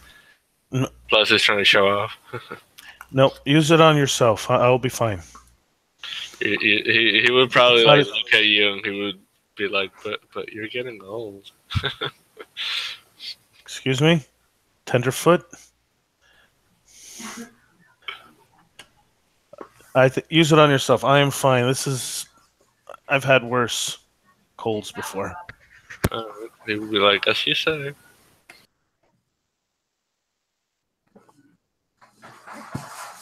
All right, excellent. So, Cole, you can get rid of the sick condition. When you arrive to Sprucetuck, the village itself, there's been a new river for mice, basically. It's a small stream that has opened up kind of like right outside of the city. It's made all the northbound traffic impossible. And this is where Finn kind of rolls up the sleeves on his little mousy tunic. He says, well, it looks like we're here to get started. Well, I don't see a very good way across. Perhaps maybe a leaf boat will get you across the river, but until the bridge is done anyways. I thank all of you for your help, and he kind of nods to each of you. And he brings out a small bag, and he hands it to the patrol leader. This is my payment to the guard for their service. Thank you. And in case you're wondering, use little tiny grains of metal for their currency. So he hands you, it's essentially money of unknown value that's not super important. Like if you have to buy something, you now have money. That's basically how it works. You have one arbitrary unit of money. We can accept that? That was agreed upon. Okay. I just don't know if... people can... They're either taxed or they pay the guard for service. Like, if the guard is protecting a city, taxes are imposed. But if a single person hires the guard, they typically pay them. So does that money go to us or to the guard? A little of both. Okay. Your patrol leader has been doing this long enough that he knows that if your group needed something, like let's say that you needed to buy medicine because someone's sick, you could do that. That's fine.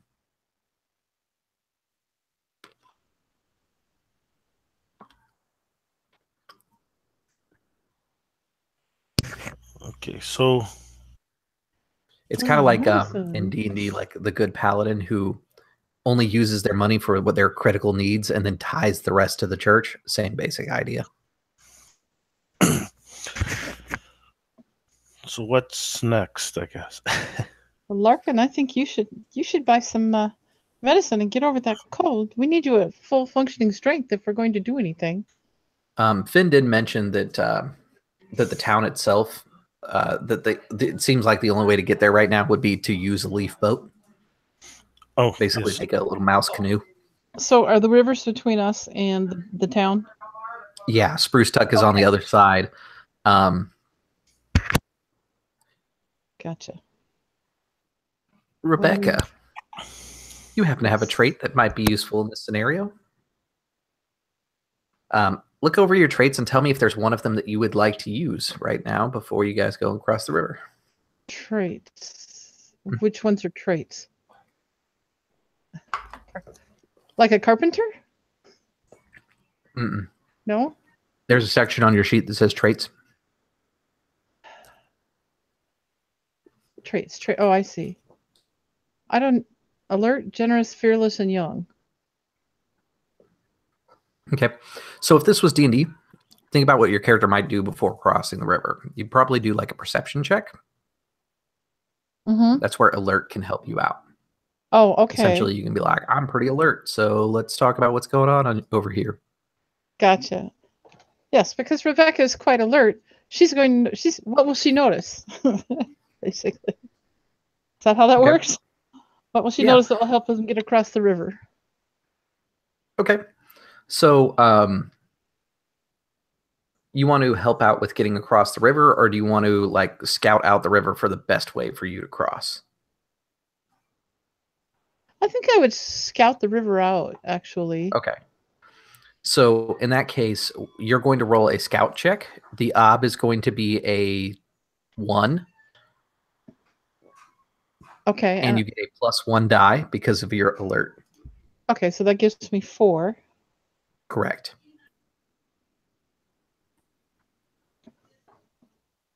Can they help me if they want to? Absolutely. Does it cost them anything? They get to enjoy the ride of your failure if it happens. They probably will sort of That's anyway. about it. So, sorry, what check are you doing? I'm scouting the river. I need to beat a 1, and I have 4 dice to spend. I will help. I have scouting. I will help too. Go. I'll be like next to her looking. All right. Okay. So that gives me 3 successes, which is enough to find out a good way to cross, I take it. Absolutely. In fact, you see a pretty good way across, and because you had a margin of success of 2, you actually get a little bit more information than I originally was going to give you. Nice. Looking across the river, you can see what looks like movement inside this river. Like I said, it's more of like a stream. And you see kind of this hard ridge come out of the water. It's kind of thorny, and its thorns seem to be pointed back, almost like a porcupine, but it's too smooth to be a porcupine. There's definitely something in the water. Some kind of animal, probably. I was in a second. I used one of my traits too.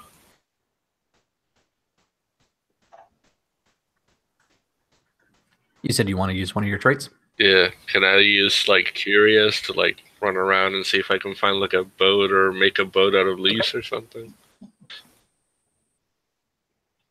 You absolutely could. Or if you wanted to, you could use curious and investigate what's going on in the river in a negative way. Can I go poke him? That'll get you a check for the next time. Yeah, I think I'm gonna do the negative one and be curious. And well, would that count as being brave too? If I go and curiously poke this thing in the water? I mean, it depends on how you want to approach it. Do you want to be like, I've got this, and then just go down there and be brave? Or do you want to be like, I wonder what that is, and just kind of investigate? I think it would be, I wonder what that is. And, yeah. Okay. I don't know if it's how it works in this. It's in my character's nature, 2 of my traits: bodyguard to keep the tenderfoot safe, and fearless to go check this out myself. So it depends on how you want to play it. Again, you've got traits that could be either way. No matter what you do, the tenderfoot is going to be curious and start moving towards the river. If you bodyguard, you could probably save him at the last minute from doing something foolish. Then, or if you're fearless, you could press forward ahead of him and cause whatever that is in the river to get your attention instead of you draw the attention to you instead of them. I will accompany the tenderfoot and basically be there as a bodyguard, because he has to learn somehow. So this is a test to see if he can learn, but I don't want him to get hurt. So, okay, yeah, good. I like that. It's kind of like a mentor action. So, Cole, you get closer and closer to the river, and because you were curious, you're actually being a little cautious about it, which is good. You crouch down by these stones and this little bit of grass that's sticking up, and you're kind of peeking behind the stone. Patrol leader, you're next to him, and you can hear the sloshing of the water. It's getting closer, and because you used your bodyguard to be helpful to try and counter the curiosity, Cole starts to stick his head out, and you grab him by the bandana that he wears around his neck and pull him back in, and you see this long neck arch over the rock, and it bites onto the grass that's behind the rock that you guys are hiding behind. It's a big snapping turtle. It's like, keep in mind, you're mice again. So this is like Godzilla is eating like a huge tree next to you. It bites down and it rips out the grass. You can hear as it pulls up the dirt, and you can hear it chomping, but it hasn't noticed you yet. I am going to start a conflict, so we'll go over to that screen, and we can talk about what we want to do with said turtle. Turn its armor into turn shell into armor. No. It would Something a little bit more immediate, but that could be done. Well, look. So let's talk about make size. a great boat and some super soup, man. Let's talk about size, because I did mention that that the turtle is basically 2 size categories bigger than you. Oh, wow. Your weapons. This is something the patrol leader and definitely the scout would definitely know from being out in the field long enough. Your weapons are not effective against this creature. This is something that either science or war has to take down. Like, it would take several patrol guards to attack a turtle at once to kill it. At least like 20 mice. I love this game. It's so ridiculous how its scale works. Well, yeah, and then you'd probably lose some. However, alternatively, you know that this turtle is going to cause a problem for Sprucetuck if it hasn't already done so. So instead of looking at it like we want to kill this turtle because you guys don't really have the means to kill it, you could do something like drive the turtle off. Or maybe you could do something like lure the turtle away instead of like fighting it away, kind of thing. Yeah. I think luring it away is probably the best right now, or bring it. Like, now the turtle, does it normally? Like, is it a but the carnivore? cool thing is, I do want to mention one thing. Yeah, they're bad. Cole happens to have science. Science is kind of like this game's magic. Science can attack things that are 2 categories higher than you. So the only one that can actually do damage to this thing is Cole. I want to point that out. Right. I think I would be afraid to because I'm probably gonna get squashed, but I kind of have an idea though. Well, Can I, like, since it's in grass, can I try to grab some grass and try to make it, follow me? But you guys can definitely use it to your advantage. Take a look at your skills and kind of talk to each other about what you want your goal in this conflict to be. So I think luring it away sounds like a pretty safe goal. now, To give you an idea of Does it how the compromises will work is, like, if you got a minor compromise, maybe one of you would be injured in luring this thing away. A major compromise might be a couple of you walk away with a couple of injuries or scrapes or bruises or whatever. A major compromise might mean one of you is eaten because this is a life or death killing machine that you're fighting. So it is an omnivore. Godzilla. So it is an omnivore, then, right? Oh yeah, It's a snapping turtle, so it is an omnivore. Oh yeah, they eat ducks. They like full-grown ducks. Okay, I think They're luring it nasty. away. Luring it away is probably better because, if it realizes there's a nice little village here with lots of mice, it might It wanna would stay stay for a till while. I clean them out. Yeah. To lure it, we will have to risk ourselves, I think. Is there something that might bring it as a lure besides our own selves? Could we build some kind of contraption that it might follow? So if you want to find out more about this thing, what you can do is you can roll mouse-wise, or what else do I have? I would allow scientist as well to kind of learn something about this creature. What is I have predator Sorry. wise. Sorry, not mouse wise. Mouse lore Oh, I have lore mouse, and I have or lore predator, mouse. There we go. That way. and I have predator mouse. Predator wise, sorry. I have. Yeah, absolutely. So lore mouse would be the skill. I would suggest that the patrol leader rolls it because he's got it, and then the others help out. Yes, I think I have to help him. I don't have anything to As far as use. helping, get creative with your skills. Tell me how you want to use a skill to help out. You guys have lots of skills that are specifically designed to work with each other. Right. As a hunter, I would think that I would know something about the life and habits of a giant turtle. And maybe about how long their neck is so that we would be sure to stay out of reach. Mm-hmm. Could I use my science to like give him like measurements of it and stuff like that? Absolutely. So that's 4. 2 plus 2 is 4. All right. Okay. And how many successes do I need?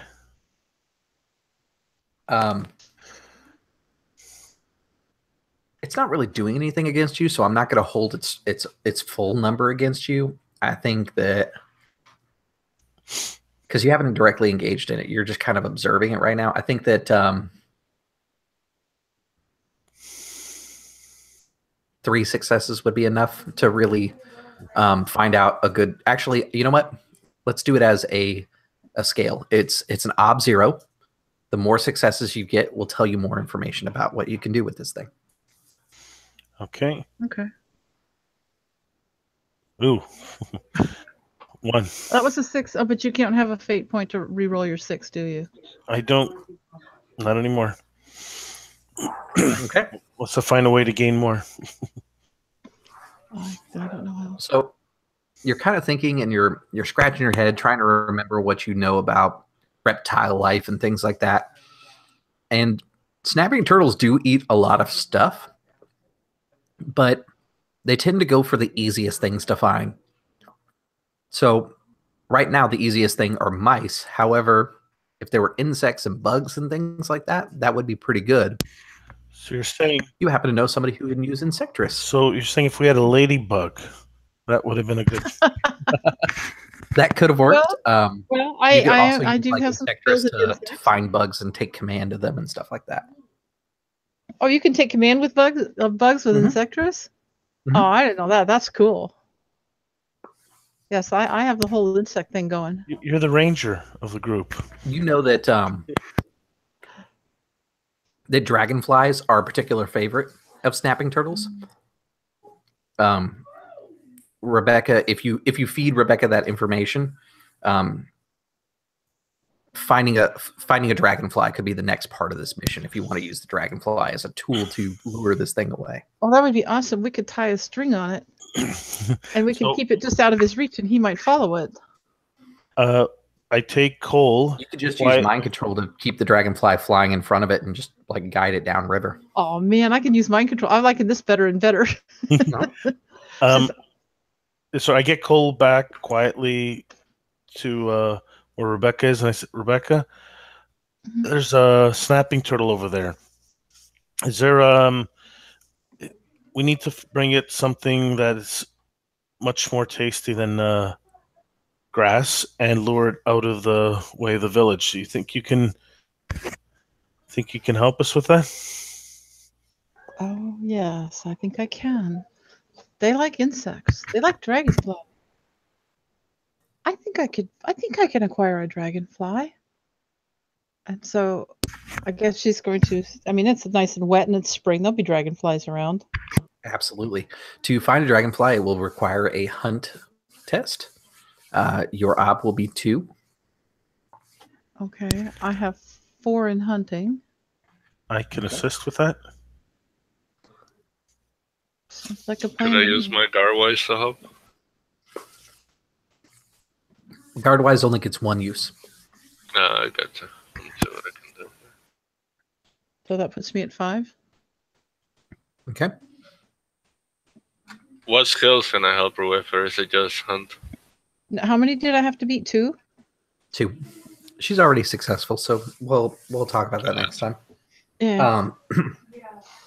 So you kind of patrol up and down the river. The main reason I wanted you to roll hunt is because there is a snapping turtle inside the area. This is mainly keeping you quiet while you move amongst the brush, looking for delicious, juicy dragonfly for him. You're able to find these, I forget what they're called. What are they called? The cattails. I know that's what we call them here in the South. They're the swamp flower or plants that stand up and they've got like that husk thing at the top. Oh yeah. Like rushes? You find one of those leaned over, and there's a big dragonfly sitting on top of it. Yeah, so I start. To be able to do a mind control on it, you can roll Insectress. You need 2 successes to get it to follow a simple command, which could be like fly down river. The more successful you are, the more more accurate of a command you can give it. So Okay. if you make like 3 successes, you could say fly down river, don't get eaten. Or 4 successes, fly down river just in front of the turtle. Gotcha. So, is there something that my friends can do to help me with that? Science can help. I was actually going to ask that. I would tell her that I learned like about bugs when I was in school. Absolutely. You know about like pheromones and stuff like that. Oh, yeah. So I have 3. How many successes did you say? 2. Okay, this gives me 4 with his help. And I don't suppose, if I understand it right, then Cole can't, or Cole Larkin can't help this one. I'm trying to think, but I do not see anything that could be of any use to this. Survival, nature. And Rebecca, do you want to use any of your traits to your advantage right now? Oh man, there's a lot to keep track of. Okay, traits. Where did you go?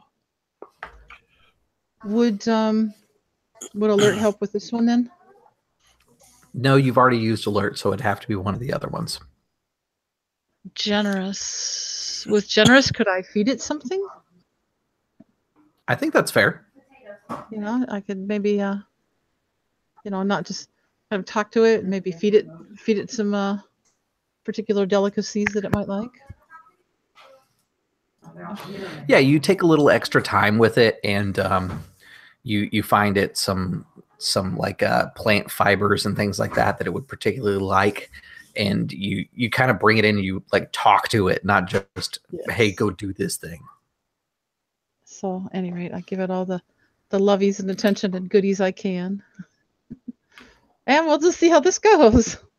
Oh, crap. That is not a good roll. Okay, that is not a good roll. I think I'm going to let you command the bug. A very simple command, like go down river if you want. Okay, I will do that. But there is going to be a complication that happens. Okay.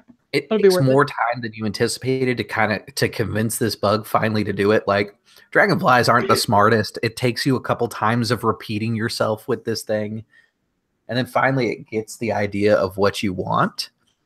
And it starts buzzing down the river. But you can hear crashing sounds coming from the river up where you guys just left.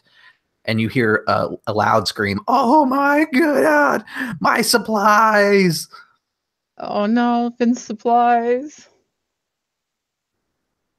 And of course I'm following the thing down the river, dragonfly down the river, thinking, oh, yeah, what are we gonna do? Oh, I'm muted. I'd like to bring up a point. Since I had no idea how to talk to an insect, I wasn't even paying attention to them. I have my instinct here. Never let your guard down. That's when predators strike. Could I have been keeping an eye on the turtle? Absolutely. The turtle will still move in on Finn, but you will have an opportunity to do something about it. Okay. Good work. Can I get a fate point for that? The fate point comes at the end of game. Oh, those are the end of the game. Mhm. Oh well. But I'll still do it because that's my character. Okay, so I see it's going after Finn, and I try to use myself to get its attention. I'm a bigger target than Finn, I guess. Okay. So I'm going to actually initiate the conflict now. I've already doled out my cards here. Let me roll my turtles. Starting number here. Wow. My high number stuff is just doing moderately okay today. So what? So his starting disposition is not super great. It's a 4.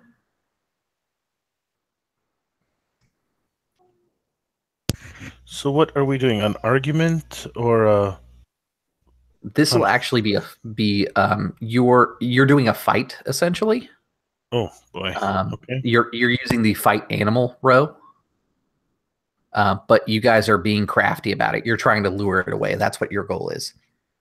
His goal is to eat a mouse. Sorry, eat all the mice. So that's you, Finn, all of you plus Finn. He wants to eat all of you. What a fatty. Yep. So what? I mean, it takes a couple mice for a snapping turtle to be happy.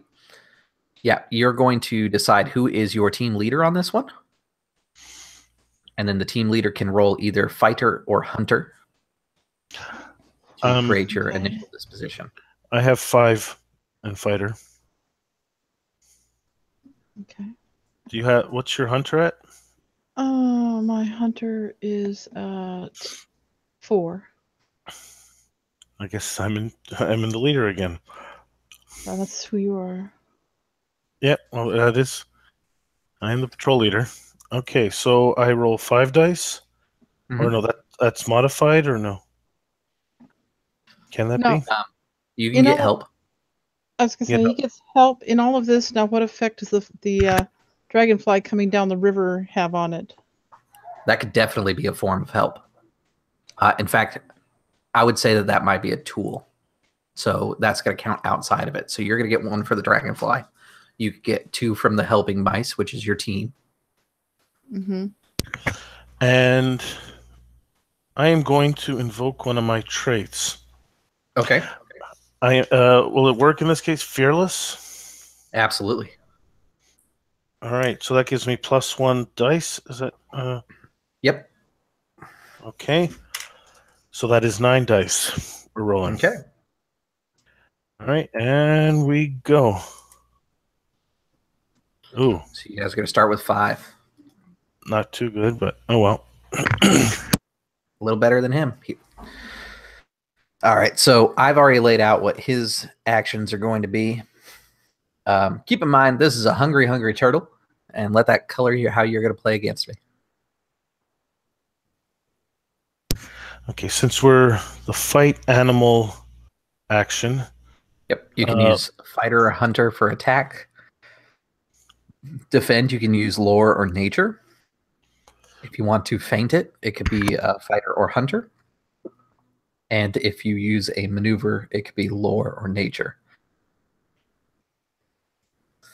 So like if you were to use lore for maneuver, instead of like physically maneuvering around the field, you're using your lore to think about what the creature is, what its weaknesses are, that sort of thing, to gain an advantage. Okay, we'll start. Jose, what would Cole want to do? Crap. Well, can I... Also, Cole can do damage with science. Okay, I didn't think about that. What if we started out with a feint? Well, that depends. I mean, I know we're not attacking, right?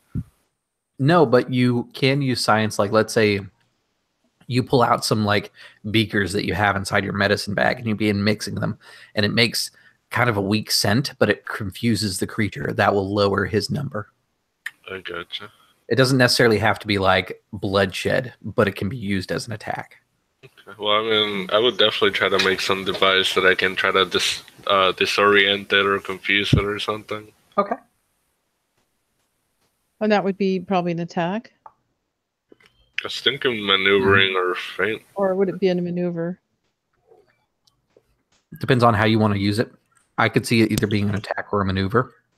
Because if we could use it, we could use it to get the turtle moving away from us at all, maybe we could also use a feint at some point with the dragonfly to continue to move it away from us. Yeah, you could basically use the scent to create a maneuver to hopefully bump up how much that dragonfly does,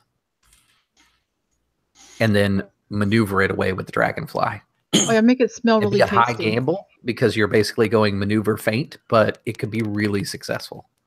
I think those are good. And okay, so for maneuver, we would be doing science. Is that right? That's what it sounds like, And which then is fine. And the feint, we would be doing Hunter. So that's what you would be doing? Yeah, I could do that with my hunting skills.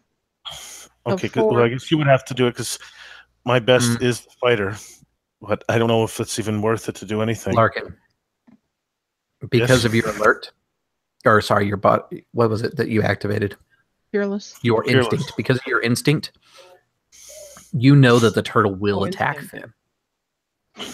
So you pretty much know exactly what's going to be the first card. So the best thing to counteract an attack would be defend. Mm-hmm. I'm suggesting that you do bodyguard as a negative thing and defend Finn, because you know it's going to harm you out of the deal. Oh yeah, but the thing is, for defend, it uses lore or nature, and I'm not good at lore. Lore mouse, is that the one? What would? Yes, but it's also still a fight, so you could use fight. And I do have a shield. Or fighter.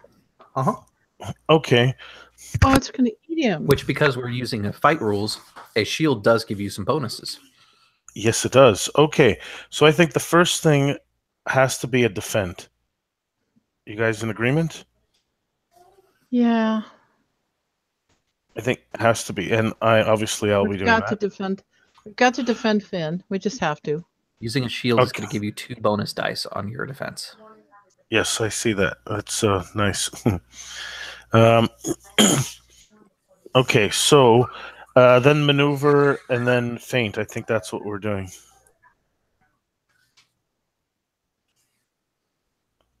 We'll see how it goes, yeah. Okay. All right, then. I think that we are ready. All right. So I'm going to flip the card, surprising no one. So the turtle lunges in to go for the cart, really, because it's the biggest thing that it can see, until it hears the squeaks of the mouse.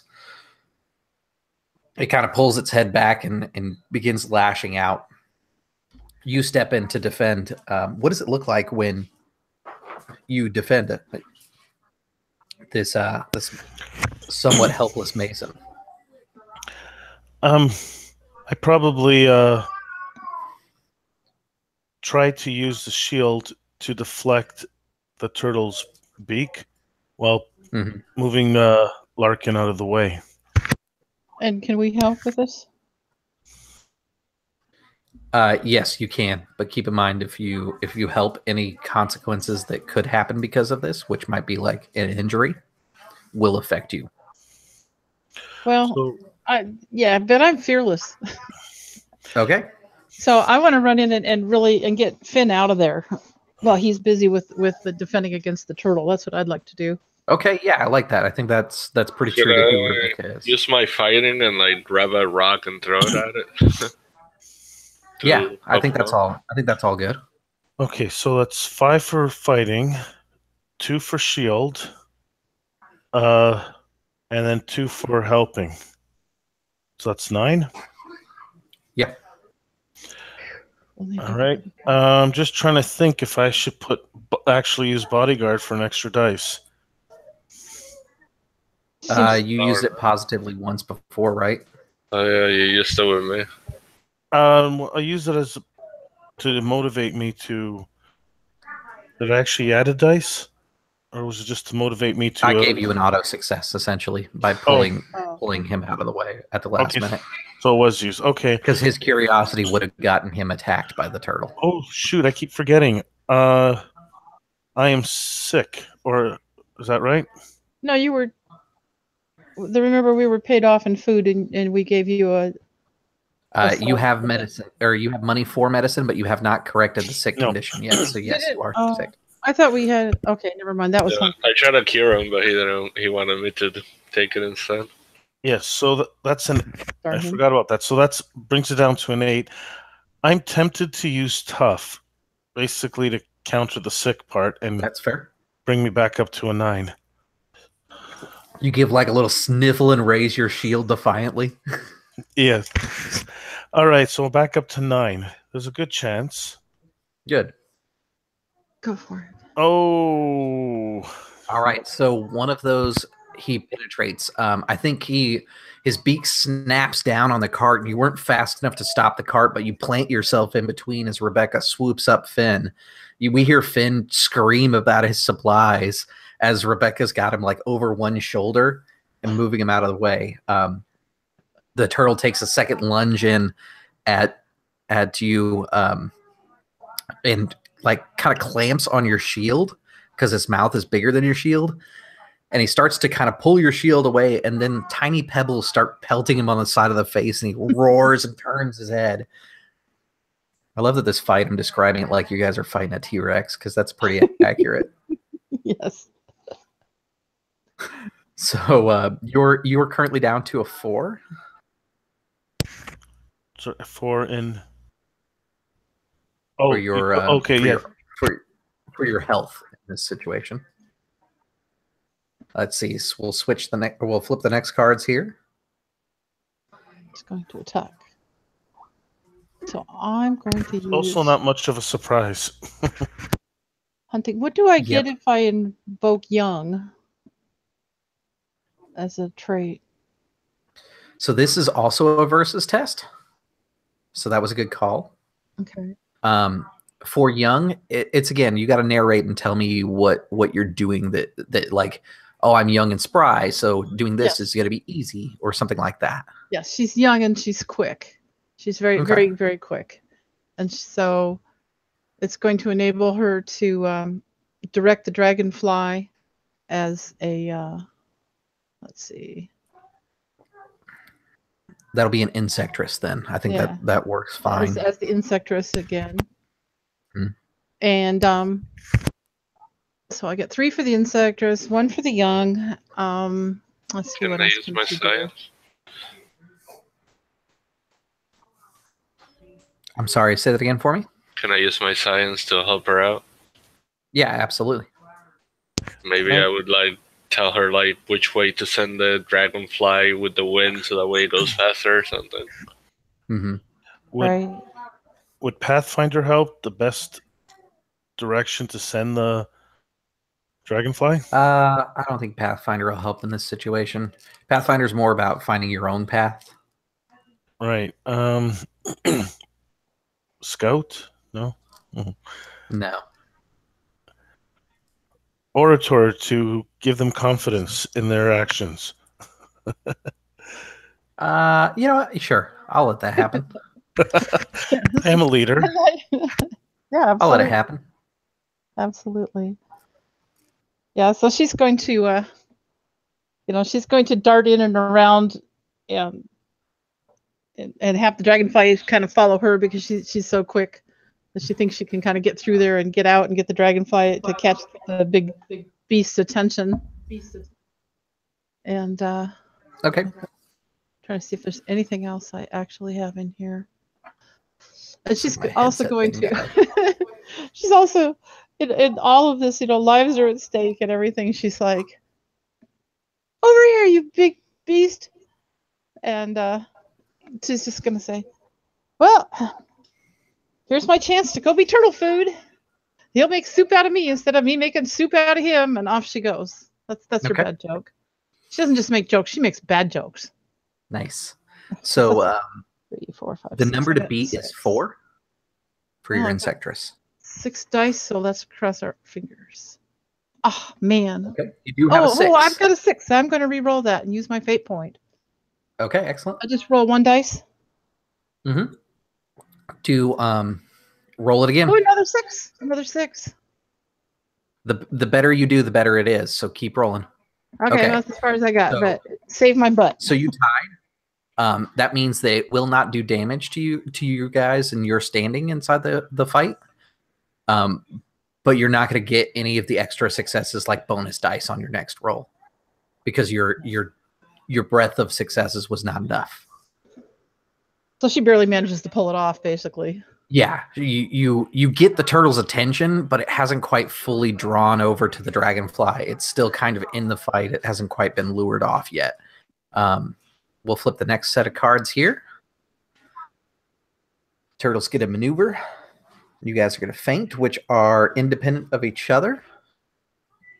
So we'll each make a roll, and then it will Oh, that's right. Who Yeah, was going to do certain the feint? certain things. So And now I forgot what we were going to do. Well, the feint was for. feint was to drive it away with the dragonfly. I thought the feint was to use science to do damage, or no? Oh, I I don't know. We were supposed to, the maneuver was supposed to be the science making the dragonfly more attractive, and the feint was supposed to be me drawing it off. Yep. So I that thought the means feint that, was okay. so that means because you guys kind of got mixed up there, that Cole will take the feint because it's his turn, and Cole can use science to feint, which would basically be again a sneak attack. So this is really good because the turtle is not defending against this. Cole has the best chances. I Because got it- an idea. If I can use my science with my trait long tail and I tie something to my tail and then start running like a certain way so it starts following me that way. Sure. So you're gonna like attach a lure to yourself. Yeah. And Okay. just run on all fours and, have them chase me some faster. Yeah, absolutely. That sounds good. Can I help? Oh, go ahead. Go ahead. Yeah, I was going to say maybe I could help with my just ability in nature.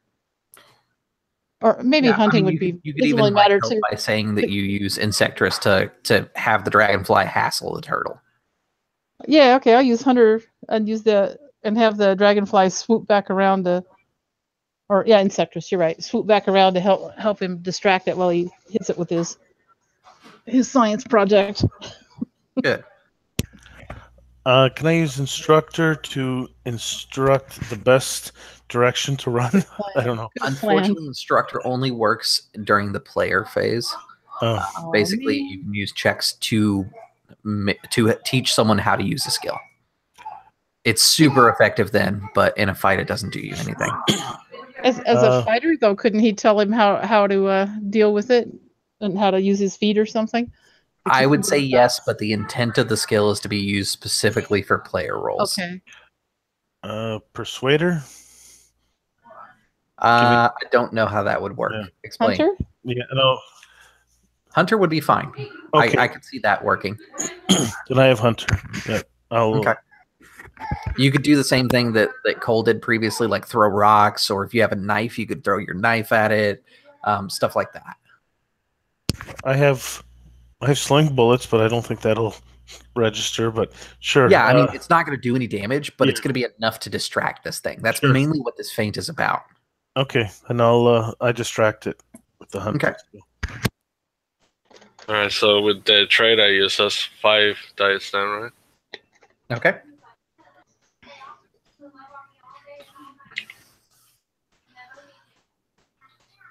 Awesome. 3 successes. That's going to drop him down to a 1.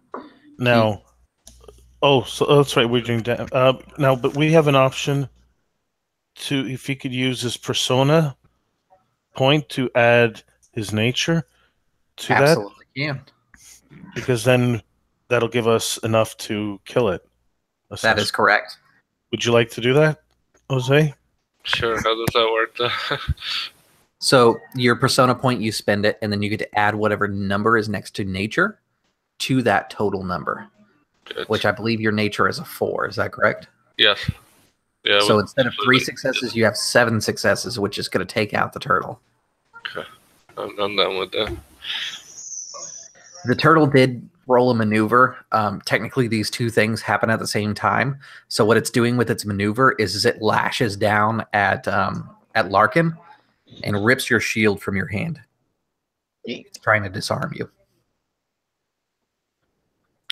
It is successful because it had the correct amount of successes to do it. But with your feint, you're able to drive it away. I think it basically rips your shield from you and tosses it to the side, but then it catches the scent trail and starts following it. You guys only lost a point, so you didn't compromise anything, really. You get exactly what you intended. So how about Cole, explain how you lure this thing away in an act of bravery.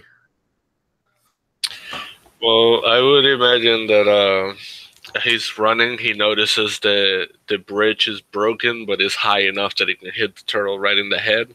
So he starts running that way, and it looks like he's going to go up a bit, but then he runs the other way to try to confuse the turtle, and it just goes head on to the broken bridge. Yeah, and I imagine because you used your nature, it's a little bit more mouse-like. So instead of running on 2 paws, you're kind of scurrying on 4. It's this like hurried race between the two of you, and then the turtle smashes into the bridge, and it starts spinning out of control, and the river just takes it away. You can see mice on the opposite shore gathered up, watching this whole scene unfold. Patrol leader Larkin, this might be something good to include in your report for later. Oh, I've made notes of that. I think you might have to get a promotion. So with that said, we're going to kind of wrap up here. Basically, the bridge is being built. You guys are able to find a way to across the water with a small leaf boat. And some of the mice from Sprucetuck come across and begin kind of helping out with the mason with rebuilding the bridge, doing unskilled labor basically as he lays out the bridge work. So the other part of the mission was to find Melvin. I'm going to cut it here in case I decide to do another Mouse Garden mission, in which case I may have people just pick up, or you guys come back and find Melvin and continue the story from here. But you guys are able to save Sprucetuck. Melvin is safe because he did not get devoured by a turtle either. And Finn made it safely. His supplies did. However, some of it was damaged. So it's a pretty successful mission in all. Let's talk about end of game stuff so you guys can kind of see how the closeout of a game works, because I wanted to kind of guide you through the whole game session. I plan on doing probably another game or two of Mouse Guard just to kind of get through the system and play through it. Maybe start with a battle conflict for new players, because weather conflict was a little bit harder to explain. You guys feel comfortable with the conflict idea now that you've had 2 of them? Yeah, definitely. Yeah, it takes a little bit to kind of get used to the like mini game that is combat inside like the Burning Wheel games. It is an interesting way to do it. It's almost like the D&D where you have the why can't I think of the name? Where you have to get a bunch of successes before failures, and stuff. So it's something similar to that in a way. So every person gets a chance to do something that directly impacts. I do like that this one, like the parent system is Burning Wheel, like I said. This one seems to encourage more team play than Burning Wheel necessarily does. Like you guys helped each other throughout the whole mission, which isn't necessary, and you guys could have chosen and been like, nah, my character doesn't really help. This isn't in their wheelhouse. But you guys sought out opportunities to help each other, which I thought was kind of cool. Like, the game naturally encourages teamwork. And our characters were all pretty teamwork characters, really. You know, you start looking at our traits and our goals and our desires and things. So let me find where we talks about rewards here, because I want to make sure and pull it from the book. I'm a little bit more versed in Burning Wheel, so I remember how advancement works in there a lot better. Let's see, mission. I did want to thank you for running this, Chris. It's a lot of fun. Yes, thanks. Yeah, it was fun. Yeah, it was fun. I'd like to try it again now that I have a better understanding of the rules. And I like that I created the character, but at least now that I have a better understanding of them, how I could have tweaked him to be a little more... the wises are a little weird. Like in Burning Wheel, you use wises to help yourself. And that makes a lot of sense to me. Like predator-wise in this fight, to help yourself be better at fighting predators. That totally makes sense. The way that Mouse Guard does it feels a little weird, because you're basically instructing someone else. Like that is the combat instructor. Yes. Oh. It's kind of weird. I have unseasonably warm wise, so I can teach someone to be a weather watcher. I have predator wise, which is almost like I'm teaching to be a fighter or a hunter type thing. So, but the cool thing was that last fight you could have used unseasonably warm and been like, turtles don't belong here this time of year. Or predator wise, because he's a turtle, he eats lots of mice, and helped anybody on their rolls. Yeah, hidey hole wise didn't seem very useful. I probably could have used guard mouse wise if I wanted to or needed to. It's now that better understanding. Yeah, I guess there was no turtle. I don't know what you were. That whole conflict didn't happen. Okay. Whatever it is that Rebecca thought she saw, that wasn't a turtle, because they wouldn't be here this time of year. Oh, change it into a snake. It was a log. You could say that they don't belong here this time of year. There's something that we could use to our advantage that they normally wouldn't have. Like turtles are naturally allergic to thistle needles, and use that or something like that.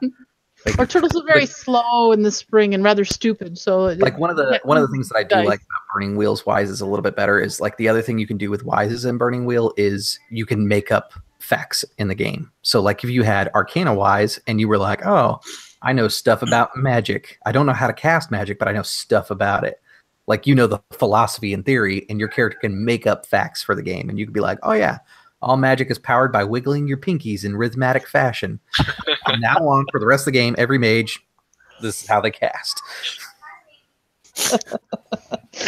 That's good. I think I'm gonna try that. Oh, dear. I'll flavor my next. That's hard work.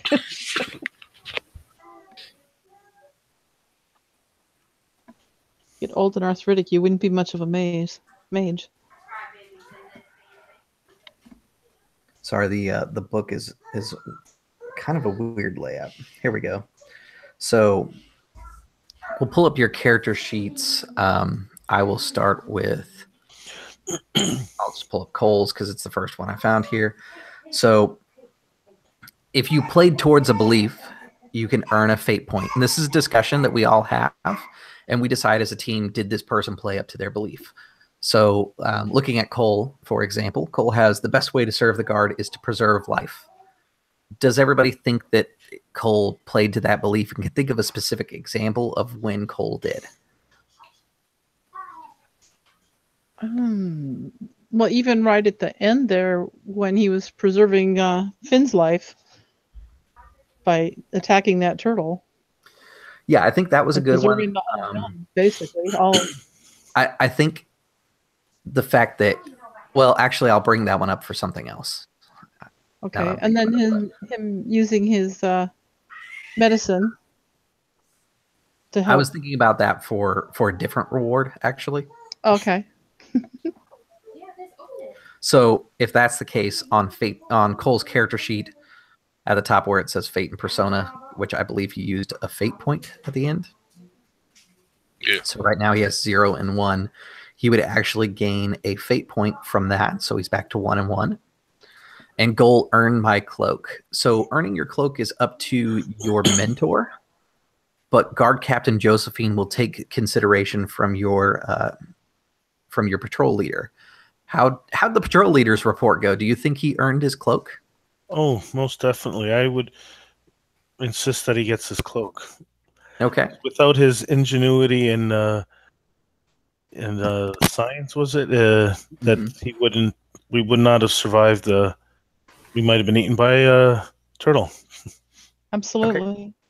Very Excellent. resourceful. So you would give a letter attesting your sign off on him getting a cloak. So I think that's enough that Josephine would agree to it, because she's been pushing him to basically show bravery, to not sit on the sidelines and see what it's like to be a guard. So I think that's brave. enough. That will grant a persona point. So if we were to play again, this character would have 1 and 2 so far. And playing towards an instinct would earn a fate point. Speaking of what we were talking about, Cole did search for medical supplies during the adventure so that he could have that on hand. So I think that was a good thing there. So that would gain a fate point. For traits, let me pull it up, because if I remember right, you guys get stuff for traits too.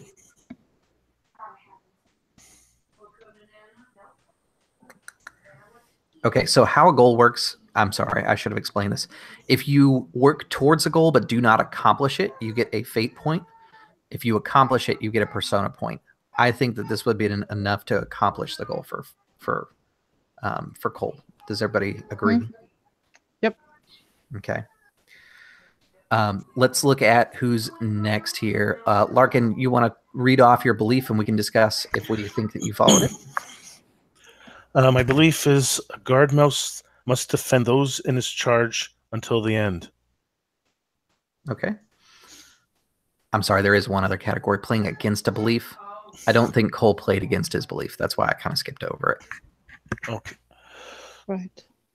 This could be something like playing against your belief in an interesting way. So, like if your belief was, like for example, Cole's, which is the best way to preserve or serve the guard is to preserve life. If Cole made a declaration during the game and he's like, "No, for the guard to live, we have to kill this person." That's very opposite of his belief, but it does drive the story. It's not just something he said to try and get a point. Right. Right. Okay, so Larkin's belief there about must defend his charge until the end. I think he went above and beyond that. You guys did deliver Finn and his supplies. That part of the mission was accomplished, and you doubled back to make sure he stayed safe. What do you guys think? Yep. And he pulled me out of the water. Okay. Okay. My goal was I must deliver Finn the Mason and all of his supplies to Sprucetuck. So you got a fate point for that one. You did accomplish the goal, so that is a persona. Instinct, never let your guard down. That's when predators strike. No, you caught me. I was trying to get away with you not catching the predator, but you caught it at the minute, so I think you got that one. Oh yeah, he got that one for sure. That's a fate point. Saved all our asses. I don't think you played against your belief in a meaningful way, or really at all on this one, which is fine. Yeah, that's it. He was going to take a hit. If he was the one who died, he would have been fine with that as well. I don't know how to play the opposite to that, where unless he lets someone die. I was going to say for you, it would be like if I put you in a situation where you had a charge that was a terrible person and you knew it, and you didn't do everything to protect them, that you were willing to let them die and be like, "Oops, it was an accident." That would be like playing against your thing. So if Cole was so annoying, and I let him get eaten, maybe. Yeah. I purposely didn't go against that belief because I wanted to have kind of an altruistic mouse adventure. So that's the whole reason I didn't fight that belief specifically. Oh, that's fine. So for Rebecca, your belief was the guard exists to help those in need. Do we feel like that was followed?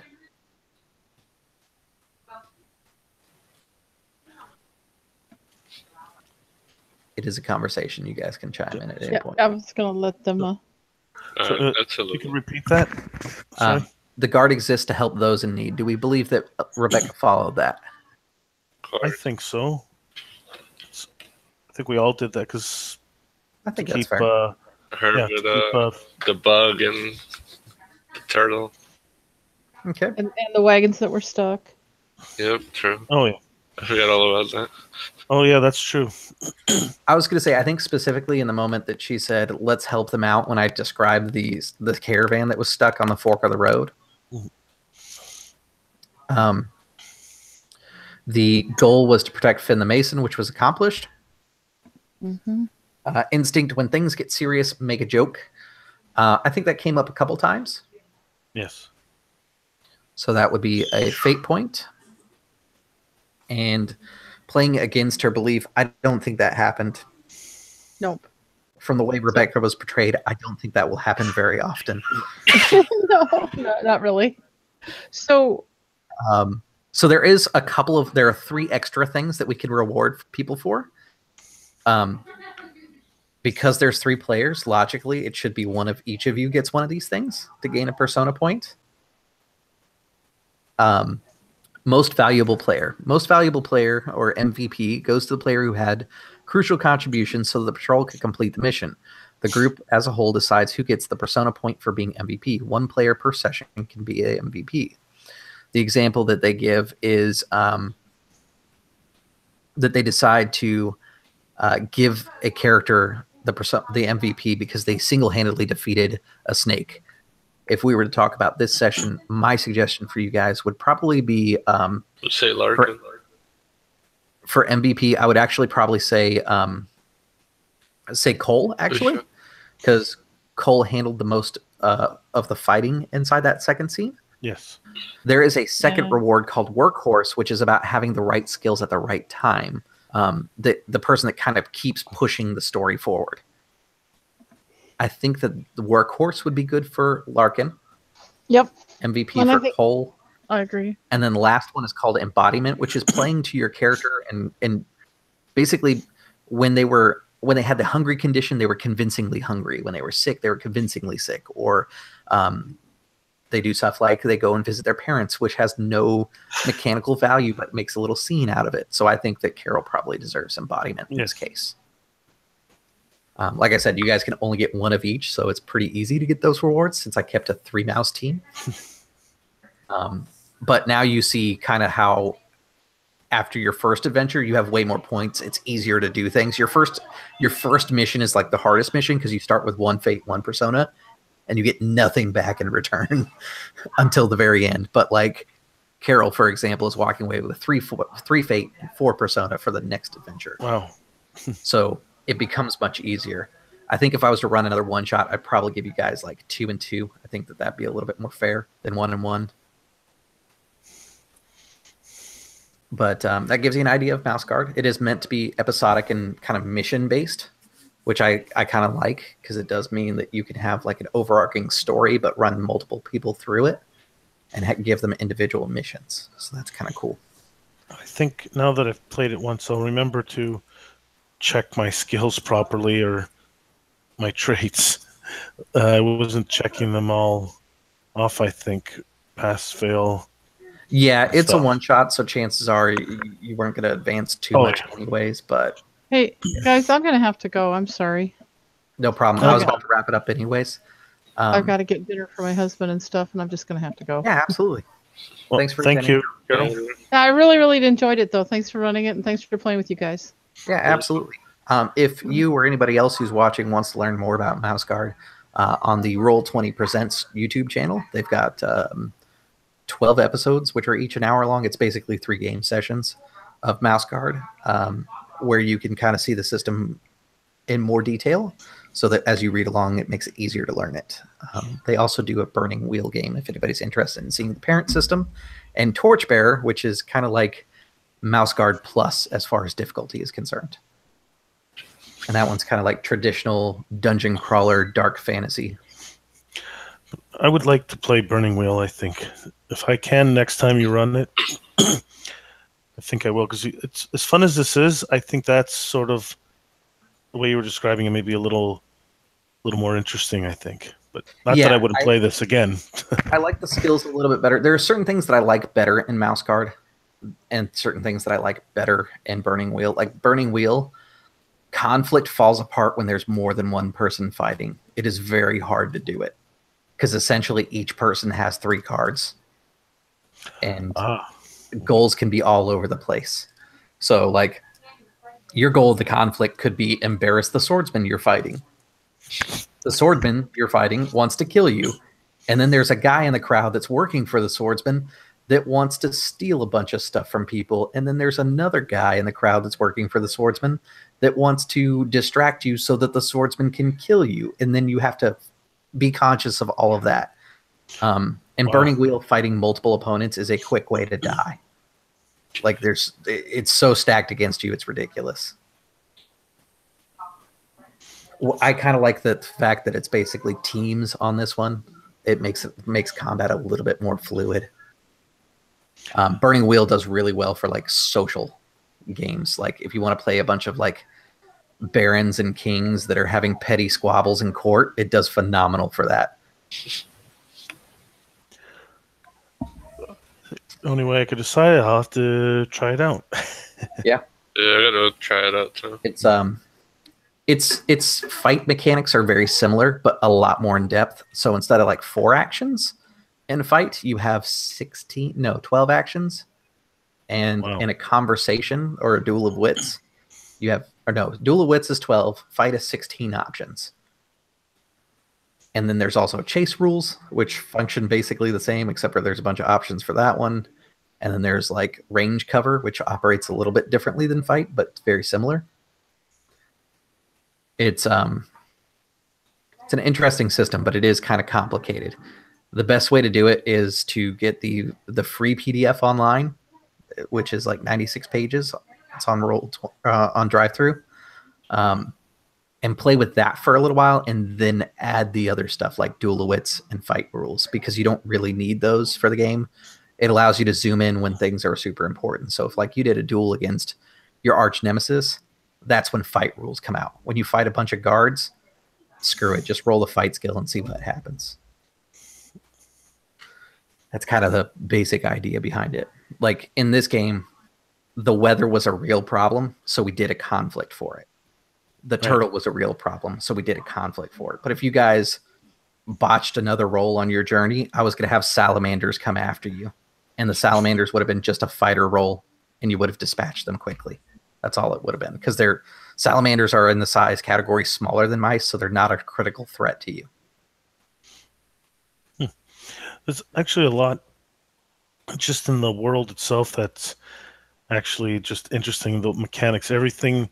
There's dangers for everyone. It could be, well, you said the ravens making nests in one of the boathouses, and just the fact that it's the way it works is just it's interesting in that. So the way I like the guard they're like mercenaries, but they're also like town guards at the same time. Yeah, I think about them kind of like the Rangers of Gondor. In fact, there's like a hack that's out there that exists for Mouse Guard. It's called Realm Guard, where you play as like Dunedain, and you're part of the Rangers of the North, running around inside the Lord of the Rings setting, kind of in the Fourth Age, trying to bring peace to the world as it is now. That all that change happened and war just happened. Actually, that's interesting. I wouldn't mind playing that. See, I like how just the idea of it, separate from the mechanics. I like that idea. You know, like you said, the Rangers or these guard mice. I like that. So, yeah, it's pretty interesting. Well, I'd like to say thank you. Yeah, no problem. That was fun. I would like to do it again sometime, or either Mouse Guard or Burning Wheel, or. Absolutely. For anybody who's still watching in my channel, just general news, I will be moving, so eventually I'll have a scene change again. I got a promotion that leads me to Louisiana, so you will probably not see me for a while unless I can slip in another game before I move. And then it will probably take me about a week to get around to finally putting my computer back together. So for everybody who has tuned in and continues to support Drop Dice, thank you very much. I know it's been kind of slow for me lately, but I appreciate all the views and comments and things like that. If you guys do want to get in on this game or any other games that I do, check out the Absolute Tabletop group on Facebook. because they're generally a great group of people to find players and GMs for. So definitely check that out. I believe, Jose, you got a channel. Would you like to mention that? It's called D20 Say. And yeah, thank you very much for letting me in the game. It was a lot of fun. I mean, at first it took a while for us to get it, but I could have chosen an easier conflict to kind of show you the rules. I should have just done a straight up fight. That way it would make a lot more sense when we got to the journey. I was trying to think with my narrative brain. I was like, yeah, let's do a fun journey that ends with a fight, climactic. And that's just not a good way to introduce the mice world to you guys, unfortunately. All right, guys, thanks. I'm going to go ahead and say goodbye to everybody who's watching.